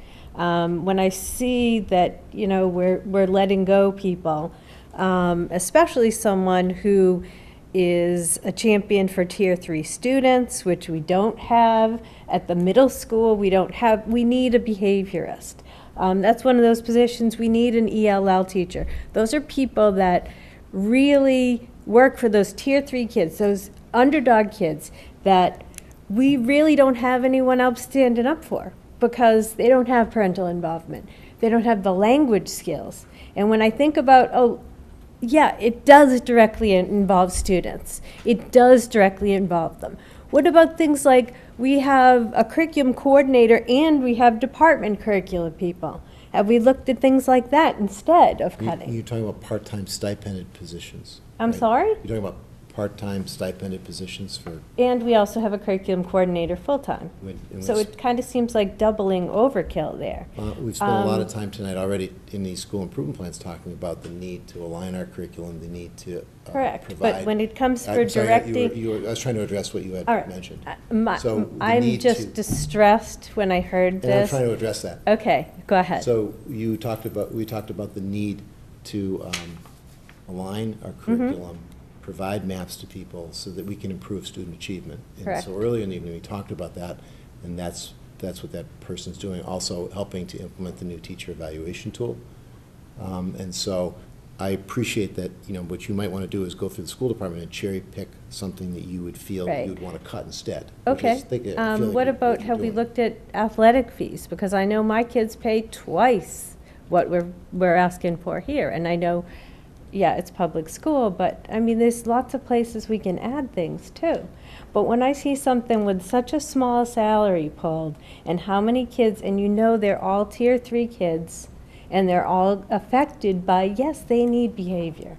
And we have had an incredible climate change since we've had that. We've had safer schools, and it's just, I think it's unconscionable that we're looking at that particular area. And I give you a lot of credit for implementing those ideas and thoughts that the behaviorist provided, and hopefully you'll be able to continue to implement those things. You'll be able to However- implement them across the system to provide that safe environment for kids. I'm have not- faith in you. But Mark. I'm not qualified to do that. Well, I think you're selling yourself short. Thank you, We're all but, qualified though. sure we are, Right. sure we are. It's because you But educate all kids. I'm But saying there for. are people with, you have a science background. Sure. And she has a behavioral background. Exactly. But there My are also point. other special ed And the people ELL as well. Those are those, But ELL is yours. I know those. Just like retail. Sure they are. Right, you own We every all child. do all of that. Special ed. However- Title IV, general ed, Title I, you own all of them as a classroom teacher. Well, I'm here to speak for those Oh, kids. I understand. And We you wish know, we didn't have to do it. but you don't. I'm asking you to look somewhere else. And I'm really asking you from the bottom of my heart, because those are the kids that nobody's standing up for and nobody's championing for. I agree with you, Mrs. And it's just, okay, nobody's out there working hard for these kids. These aren't kids that are involved in sports or involved in a lot of after-school things. But yeah, we can save them with behaviors. It's a teeny little I think salary. you're working pretty Can we hard for look kids. somewhere else? I think you're working pretty hard for kids. I think Yeah, But we have no stats that show that they're failing. we have no stats. We don't have, they're not failing. Our ELL kids are not failing. No, they're not, because they have the supports in place That's general ed. right driven. now. The other supports that are not general ed driven are the ones that are pulling those kids up for the bootstraps. I see it every day. And they're pulling those kids up and bringing them to a place where they're going to be okay. And we don't have to worry about them in the future. We don't have to worry about them dropping out of school and being at-risk kids. I'm asking you, as a school committee, to look somewhere else for those cuts. Because I think it's unconscionable if you make those cuts there. That's all I have to say.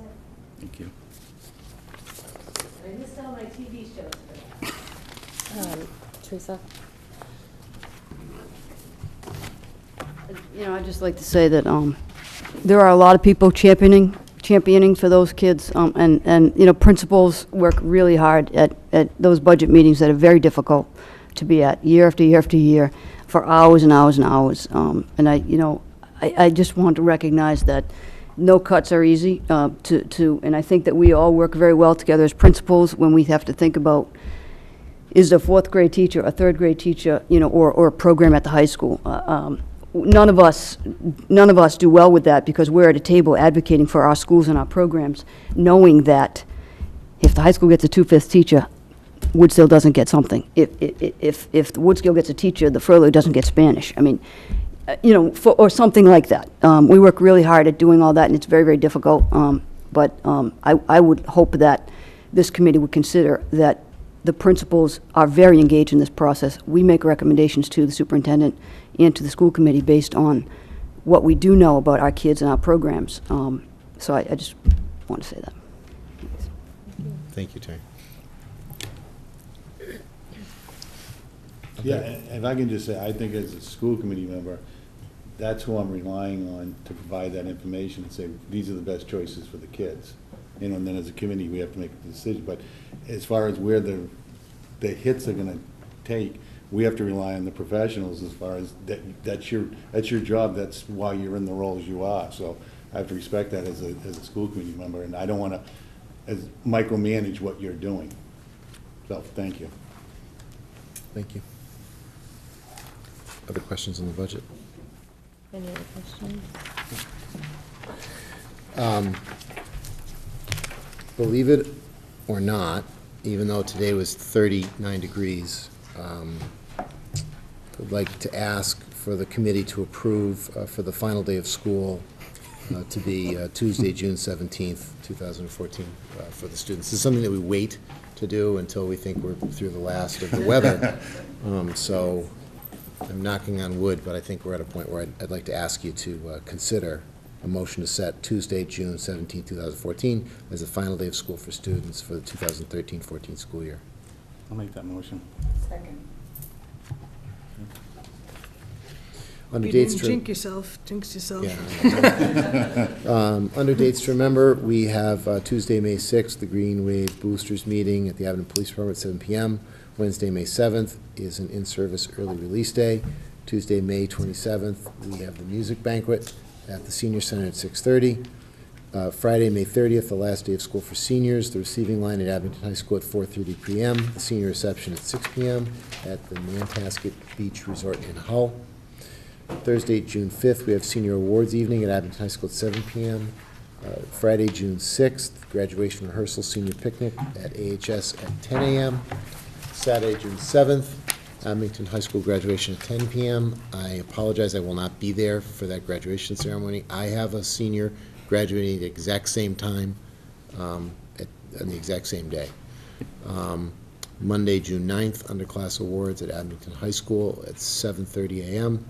And then Thursday, June 12th, we have the AEA Retirement Spring Social Event, time and location to be determined. Report of the subcommittees. Yep, report of the subcommittees. Kathy is kind enough to attend the Day on the Hill. And it's coming, Kathy.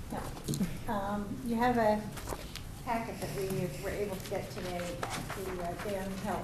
It was a very interesting day, very well planned. We had the opportunity to listen to Representative Peisch and Senator Chang Diaz, who are the chairs of the Education Committee, talking about where we were in terms of budget. The document you just gave is, just got was a summary of the policies that the Massachusetts Association of School Committees has been pushing for. And in the fall, we voted whether to support these initiatives when I represented you at the conference down in Cape. And at that meeting, somebody asked, you know, we vote on these every year, does anything actually come of it? So it's kind of interesting today to take our look at the priorities and what we were looking for. And we were told as of last night, a commission was voted to review the current funding scheme, a budget study to review the current budget scheme for the Chapter 70 funds, which is one of the things that we were looking for in here. So that was very good. Both nice to hear and good to know that the efforts that are being put in by the school committees is being heard on the Hill. And I think that was, it made me feel that it was worthwhile to take the time to go in there today, because I think our legislators need to see us, they need to hear us. And there were some things that went on today that made me feel that that was actually taking place. So it was nice to be able to listen to them, to hear what's going on. The budget debates were going on in the House while we were in there today. We were also enjoyed a lunch provided by the culinary departments of all of the technical schools across the state. It was outstanding. So that kind of topped off the day. It was really very nice. But I wanted, Peter and I thought it would be good for you to have an opportunity to have a copy of this information that we picked up. Because it's some of the things that are being worked on and many of the things that were being discussed in the State House today.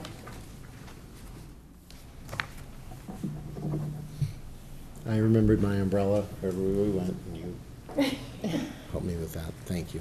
We have a tendency to leave things behind and have to go back after them, But it was a busy day. but it was a good event. Thank you for traveling in there. Thank you, Kathy. No problem. Next is the report of the Assistant Superintendent for Pupil Personnel Services, Dr. Thomas. Great, thank you. First, I would be asking for a motion to approve the additional home ed program for the 2013-14 school year for one of our students in grade 5. We currently have 21 students that are being homeschooled, and this would make 22. Which is not an inordinate number for us in any No. given year. So. And Jonathan, I know, being new to the committee, the homeschool parent has to fill out all the paperwork. They submit that paperwork. I speak with them, sign off on to make sure that they've adhered to the paperwork process, and then the committee actually does the approval, and then tomorrow I then sign off on that, and then a letter goes home approving it, so then this day forward. And we keep copious files on that, because even though home education is pretty liberal, that we don't have a lot of control over it. There are times when DCF will come because there's a child that might be homeschooled, but is not, but it might be acting up in the community. And so they're looking for all of that. So it's really important that we keep that type of documentation. So that's why I always have to come and bring that to the committee on an ongoing basis when we have a new request. Thank you, Dr. Thomas. Thank you. Any questions? Okay. So we'd be looking for a motion to approve. Yes. That motion. Second? Second is. Can I just, last month, we had a parent come in, and she had to wait till the end. I don't, it wasn't anybody, but just, if we recognize that again, just to bring it forward, so because she was, I give her all the credit in the world for being that patient and that, just sitting in the corner waiting for that.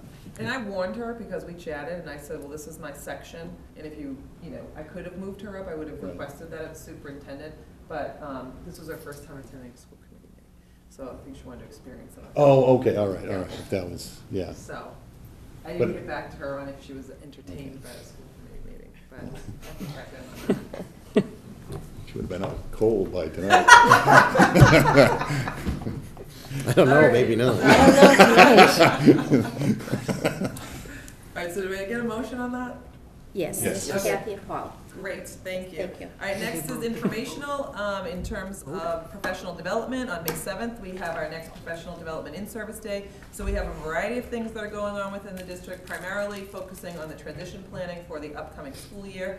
We also have department meetings and then parent information, night planning, et cetera. So there's a lot going on. And we also have ongoing professional development that takes place via North River programs that we send a lot of our staff to. We have been doing an enormous amount of PD with supervision and evaluation, also baseline edge. Discipline 222 is something that we'll be enacting this summer, so we've been doing the training on that. Retail will be enacting this summer, so that's going to be something as well. And then we also have a group that will be attending the report writing and assessment for special education with Kathy Picaro, who's very well known, and so she's highly recommended, and so we have new staff members that'll benefit from that upcoming PD. And my last, which is great news, is we had every year is the Chester Millette, I should say, annual award for the outstanding teacher. And it's presented annually to that teacher who by his or her performance has demonstrated a willingness to accept responsibilities and perform deeds well above those normally expected, thereby distinguishing the teaching profession through great example, dedication, perseverance, and commitment to helping students. And so today we had our committee meet. All the packets went out within the last month. The nominations were sent in. The committee met today, so I want to say a special thank you to our parent rep, Pam Howe, and Jessica Kinsman was our teacher rep, as well as AEA president, Danielle Kay, elementary principal, Roseanne Kaposka, middle school principal, and then myself. So we had 8 nominees, so I would like to read off and congratulate the nominees. Andrea Chu from the Beaverbrook Elementary School, Stephanie Clark from the Beaverbrook Elementary School, Michael Dorado from Frollo Middle School, Kristen Grady from Woodsdale School, Michael Lodge from Woodsdale School, Caitlin McCarthy from Frollo Middle School, Kimberly McHugh from Abington High School, and Caitlin Samsel from Woodsdale School. So that was announced today and congratulated through an email this evening. And then next week on May 6th is the Teacher Appreciation Day. And so we will announce the winner, and then we always do a ceremony. The superintendent leads a ceremony at the back to school with a plaque, et cetera, and it's a nice way to start off the school year. So I just want to thank everyone that was on the committee today for their time and volunteering their time for us, as well as congratulations to the nominees. Thank you. Report of the Assistant Superintendent for Business and Finance. Last but not least, Aaron Heyer, I believe, is going to review the technology goal action plan. You know Mr. Haggerty's tired for you, Aaron.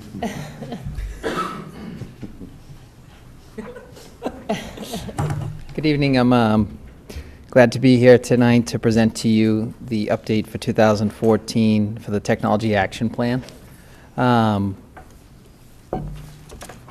First strategic goal, to maximize opportunities provided by technology to transform teaching and learning. Action steps, new technology to be researched, recommended, and funded for purchase. In terms of status updates, research of new technology is ongoing. The Technology Advisory Committee and technology liaisons are meeting during the school year. New computers installed in the computer lab and library at the Frollo Middle School through the capital plan. 60 new all-in-one machines were installed over the February vacation. A tablet computer card is purchased for the Beaverbrook Elementary School through donations, in line with our one-to-one computing vision. Establish a one-to-one computing pilot program to evaluate the effects of one-to-one computing on teaching and learning. The Technology Advisory Committee is researching one-to-one computing, and this is ongoing as the devices and the software and the technology really is changing, you know, pretty much day to day, month to month. There was a survey that was administered to teachers in regards to one-to-one computing devices, asked questions in terms of the importance of different form factors and features, such as having a keyboard, the ability to print, screen size. And based on that survey, a one-to-one computing vision was developed by the Technology Advisory Committee. This vision recommends one-to-one computing opportunities through interactive devices, grades pre-K through 2, whether that's interactive tables. There was an interactive table installed at the center school this year in line with that vision, as well as, again, the computer tablet cart for the Beaverbrook Elementary School. The one-to-one computing vision grades 3 through 6 provides one-to-one computing opportunities that are regularly scheduled as part of the curriculum, embedded into the curriculum, whether that's through science, math, or English. Can I just on the survey, what was the survey for? I mean, it wasn't to establish that one-to-one is the way to go. It was how we're going to administer the one-to-one? Really what it was to identify the usefulness of different devices and to really hone in on what types of devices would be most beneficial for students at different grade levels. So for instance, at the pre-K and K level, we identified interactive tables, interactive tabletop surfaces where students can gather around a table and work in groups, as well as iPads. You know, that could be shared among students. We're at the grades 7 through 12 level, we'd be looking more at tablet-based devices, computer devices with a keyboard, a larger screen, you know, maybe more complex. So it's really to identify what devices are appropriate for what grade levels and how we would want to use them. Okay, thank you. Improve student-to-computer ratios. So over 125 computers will be installed through the capital plan that was approved for 2013, 2014, the fall town meeting. The current computer ratio it's roughly 3 to 1 throughout the district. That's a district average, with the current model ratio, which is something that we use from the state technology plan, which is 5 to 1. Which really is the most relevant computers we have that are capable of running the most current software and working with the most current hardware, is at a 5 to 1 ratio. So overall, computers 3 to 1, the most current hardware being 5 to 1. Evaluate updated instructional software. Aaron, can I just ask? Yep. So that's the goal, and can you help me? Where are we today? So, Would say, so the system? So the goal is really to be at a 4 to 1 current model computer ratio. So we're below that average with all the equipment we have, whether it's a 5 or a 6-year-old computer or a 2-year-old computer or a 1-year-old computer. Obviously, with the goal being to have the most current, most relevant technology available. So this is something that has been being phased out over the past 2 years.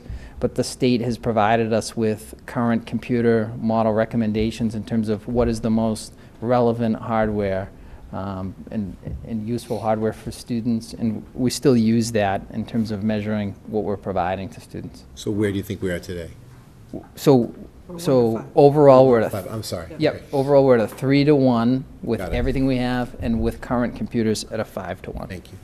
And current computers would be what you would need, for example, to run the park. Well, not necessarily, because the park, in terms of making the park most accessible to districts, they've really worked hard to make the software and hardware requirements as minimal as possible. But in terms of reliability, just because they say you can use an 8-year-old computer, 8-year-old computers are also the most unreliable in terms of hardware failure and other problems that you may have. So we take that into consideration when evaluating our readiness for park. Evaluate and update instructional software. Again, this is something that's ongoing. this is really the developments in one-on-one computing and instructional software has made huge impacts with assistive technology and our ELL population. So this past year, there's been new installations of Active Inspire and training initiatives to support that. Active Inspire is a software that helps teachers develop interactive lessons to use with interactive whiteboards and table technology that we've been implementing in the schools. Currently at the Beaver Brook, that was an initiative. We're at a 1-to-1 computer ratio, so all the classrooms computers are outfitted with that software for teachers to use in developing and implementing lessons. As part of the new lab and library deployment, Vision Lab Management software, it's instructional software, instructional management software that allows the teacher to redirect students' computer screens, blank out screens, and things like that, and allow students to see the teacher's display interactively at their workstation for demonstration purposes. Again, that's at a 1-to-1 computer ratio in that. Improving availability of Sketchpad, which is a math software that does different computer modeling and graphing, and we've improved the ratio to 1-to-3 by acquiring more licenses for that at the high school. Excuse me, one thing I do is talk too much, and at this time of night I start to lose my voice. Develop and implement a technology curriculum. Matt mentioned this a little bit earlier in the evening, that we have state technology literacy standards, which really haven't been re-looked at the state level in quite a few years. I'd say probably since 2004, 2005. We use those as a guide, and technology curriculum is embedded into the different content areas. And this is something that we're continually looking at, again, our ability to provide direct technology instruction with budget constraints and things like that.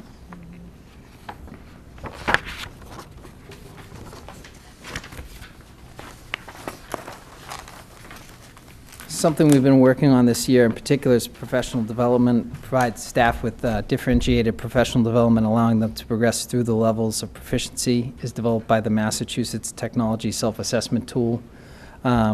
So really, just like students, providing staff different levels of instructions to allow them to progress from the beginning stages of proficiency with technology to the advanced stages of using technology for providing instruction and engaging students. So this year, the liaisons have been providing professional development workshops, and we've made a effort to provide more individual follow-up. There's been over 20 workshops held district-wide, and we administer a survey to identify different needs. Some of the workshops that have been held have been Word, PowerPoint, websites, blogs, Baseline Edge, which is administrative software that's being used with the new teacher supervision evaluation model, as well as Office 365, which is an email and productivity collaboration suite, which allows teachers both to communicate through email, but to also share calendars, scheduling, and documents, which can be collaborated on. Can I just add, as far as this document goes, the strategic action plan, was that the one that was developed in 2011? Mm-hmm. Yes. Mm-hmm. Yeah. And how, does that get updated and changed? So The action steps get changed, may get changed. The goal and the objective was what was developed as part of the strategic plan. I don't want to go into it, but I think then we need to look what's on the website and what's provided here, because they don't, words have changed. For instance, that objective is not the same. I think that on the strategic action plan. Implement appropriate professional development and instructional technology. Yeah, it's continue to provide. I mean, it's a minor thing, but I'm just saying, like, where's the controls as far as changing documents? Yeah, in terms of the website, I know Superintendent Schaefer spoke about this earlier in the evening. It's something that we've been working on throughout the year in terms of developing a new website platform and offering totally redesigned way of finding content and updating content that will allow us to really be able to make sure that the information is up to date and in line with the most current documents that we have. So the website that we have it's been in production for a number of years, probably since 2007, with a number of editors. Really, there is a new set of controls that are being implemented, and it's something you'll probably see before the end of this year. So. Yeah, because I think just as a committee, we need to be able to rely on what's out there is what's going to get presented to us. And if there's some word changing here and there, how do I know something else didn't get changed somewhere else? Yeah. I don't want to have to review everything. I know we've gone through a number of ways of presenting these, and again, Superintendent Schaefer spoke about changing of colors and things like that, and I think over the years, maybe some of the other members of the committee could speak to this, we ended up with these documents that were almost impossible to figure out what was new, what was old, what happened when. And then at some point, I know 2 years ago, we'd gone to a straight narrative, just a narrative update. And then again, back to this. So again, I think this is something that we're working on, and, this feedback, I think, will. And believe me, the priority tomorrow is going to be to compare the website strategic plan to what we're seeing here to make sure it's consistent, just because that's not what you're identifying we don't want. Originally we were planning for a launch of the new website after this week, after the April vacation, and a lot of the effort in terms of updating material on the website has been on the new website, getting the new website in line with what the most current content is going to be, so that when it launches, that it's accurate and it's ready. Is it going to have a new look and feel? It does. It's a total new look and feel. If you'd like, I can much better. I can come back and go through it with you. But in terms of organization, everything, in terms of a document being posted, it's posted in one place, and any link to it just resorts back to that one place. So when it's updated in the one place, it updates everywhere on the page. So. And one of the concerns I personally have about just implementing this like next week is that it has not been vetted yet by all the building principals in terms of all the stuff that we've hung there, which we think is right, but we need with active schools right now, it's tough to get that done. In terms too, there's been next week. just different, in terms of what's transparent, and we've gone back and forth with this to providing, a lot of content on the website, and at what point does it become irrelevant, and does it impede transparency, and do you need to take it down? So that's something we're focusing on too, is being able to post documents for a relevant period of time and then take them down when they're no longer relevant. For instance, a mosquitoes, chemical spray advisory, from 2006 isn't relevant any longer. So again, I can come back and when we're ready to launch that and share that information with you. Aaron, when you say take it down, you mean like archive it, sort of, and? Yeah, archive it. So it exists forever. I mean, Right. it's something, that's that we keep in compliance with the business record keeping policy, in the state, the state requirements around public records. But having it posted on the main page of the front page of the website, or it's not relevant anymore. And at some point, when you have too much information there, you can't find what's relevant because there's just too much. So strategic goal to maximize opportunities provided by technology to transform teaching and learning. Appropriately budget and hire for instructional technologists. Again, this is something we include. Every year. It's something that's important. It's something that we need and will benefit teaching and learning in the district. It was included in the 2014-2015 preliminary budget. Appropriately budget and hire for technology support. So since I've been here in 2006, we went from desktop computers and 3 or 4 servers to a very large infrastructure that encompasses assistive technology devices, iPads, interactive whiteboards, projectors, security cameras, cable TV equipment. So at some point, we're going to need to bring in line the way we can support and the staff we have available to support this growing infrastructure and needs. Where are all our servers housed? So we have servers that are housed at the high school and at the North School. Do we have any disaster recovery? We do. So we're fortunate to have a good infrastructure here in Abington that the town kind of paved the way for back in 2007 with the townwide telephone deployment, which cabled all the buildings with fiber. So all of the school buildings are cabled to the North School, and they're also cabled to the high school. And then there's a backbone cabling that goes between the high school and the North School, and the servers are redundant, and not to get too technical, but the data is synchronously replicated between the two sites. So we actually have pretty good disaster recovery in place. So is that typical for a school district? Because, I mean, if there was a disaster in Abington, you could have both of them taken out.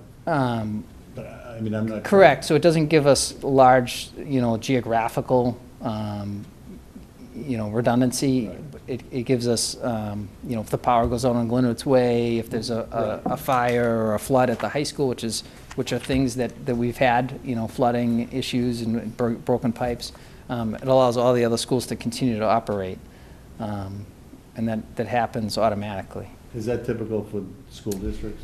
I think it's typical. It's typical for districts to strive to have, that redundancy in educational operations. I mean, we need to have telephones, whether the high school has power and the other schools But or most not. systems don't have like Iron Mountain archiving this stuff in Kansas, because we could have an earthquake here. Correct. Right. Yeah. Yeah. I mean, typically, if we have a disaster that's going to affect the operations of both the high school and the North School, I mean, schools would probably not be running. And we have had an incident with a transformer blown, and 3/4 of the town doesn't have power, but 3/4 of the town doesn't have power. Okay. So, Thank you. So Aaron, you are a technology office of how many people? 2 people. Supporting 2,100 students, 278 employees, and the addition of, like you said, explanatory devices that are those projection boards in classrooms, interactive boards, tables, you're talking about iPads, so cameras, everything. So the number of people in your office hasn't increased. It's another discussion of one of those things we need to have. When we were doing school tours, districts like East Bridgewater had offices for the data analysis person. That's not pie in the sky. Or technology offices. Right. For We don't have, technicians and we don't have instructional those things. technologists and. So, sorry, just wanted to make sure Yep. that was. Provide coaching and mentoring, follow professional development. Again, this is something that we've focused on this year. We've been fortunate to have the tech liaison positions for the past couple of years, and previous budgets had been cut. The technology liaisons are able to provide consults and follow-up coaching after professional development, and also assist in instructional technology practices and helping get that information out to teachers. Recently, we had a deployment of Office 365, which again is our email system and productivity collaboration tool and file sharing. We're able to provide a training and a preview to the software. Again, provide voluntary opportunities, conduct the migration, and again, after the product was up and running, provide follow-up training for staff, which is something that's been a little different. In previous years, we've had to do things like that with memos, and we haven't had the staff to do that, provide that level of service. So it's had a big impact. Well, you rolled us over, and I can't compliment you enough. I mean, it was seamless for us as far as getting our email. Great. The instructions are sent out. Great, yeah. Good to hear. Thanks. Provide regularly scheduled voluntary professional development. Again, over 20 workshops held district-wide with a goal of providing monthly training opportunities at all schools. Some of this training, a lot of this training this year has been focused, again, on the baseline edge administrative new teacher supervision evaluation software. So we'd like to spend more time with instructional technology, but we do also provide the training for training needs as well.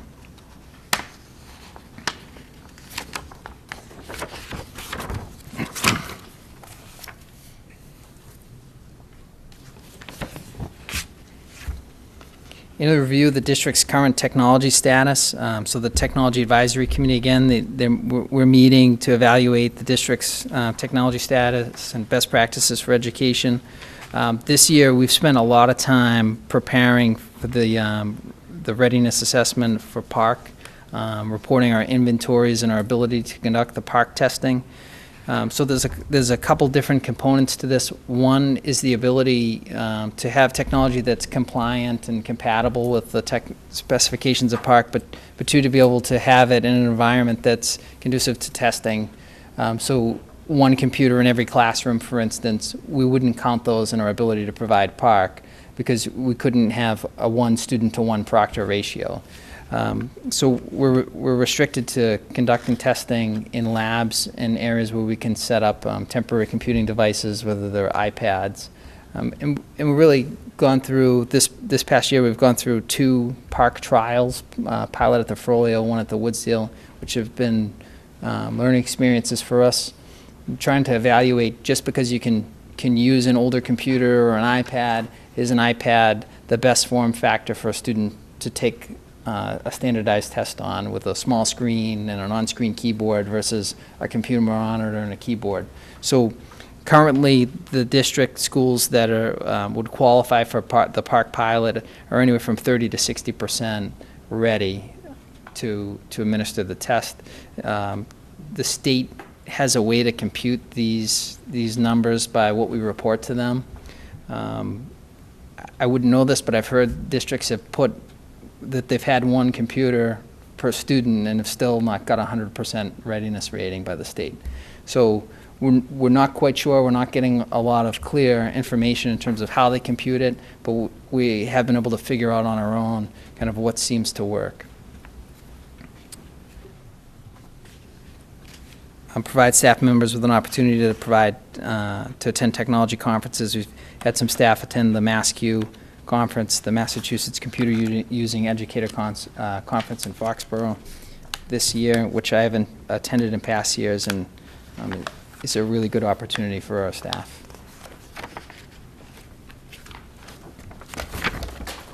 Excuse me. Okay. Establish a technology committee to annually review the technology plan, technology-related policies, and recommend emergent technology. So the committee is established. So this step is complete. So one of the things that we'll be looking to do is possibly, mark this as complete or possibly remove it from the plan. You head up that committee?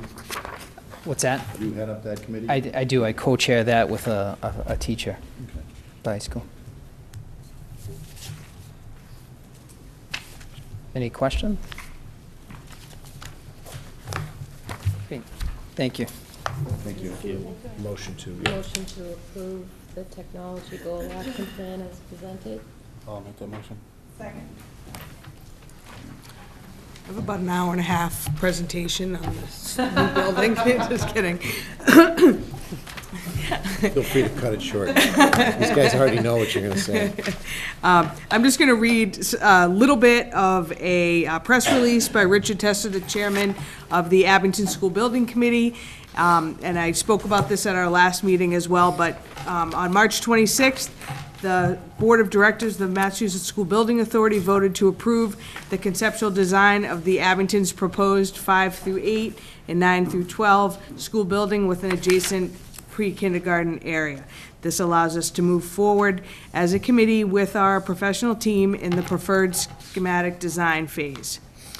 The MSBA's authorization to proceed into the preferred schematic design phase also confirms that our building committee has thus far compiled with all the regulations and deadlines required for the town of Abington to remain on track to qualify for an MSBA school construction grant. Based on historical data, it is expected that the Abington project could qualify for MSBA state grant funding that could pay for over 55% of the project's reimbursable costs. As I spoke about at the last school committee meeting, we'd like to also thank Senator Jeff Deal and State Representative John Keenan for attending the meeting at the MSBA, along with members of the Abington School Building Committee. Just a reminder, there's a 22-member board. We meet monthly, if not more often than that.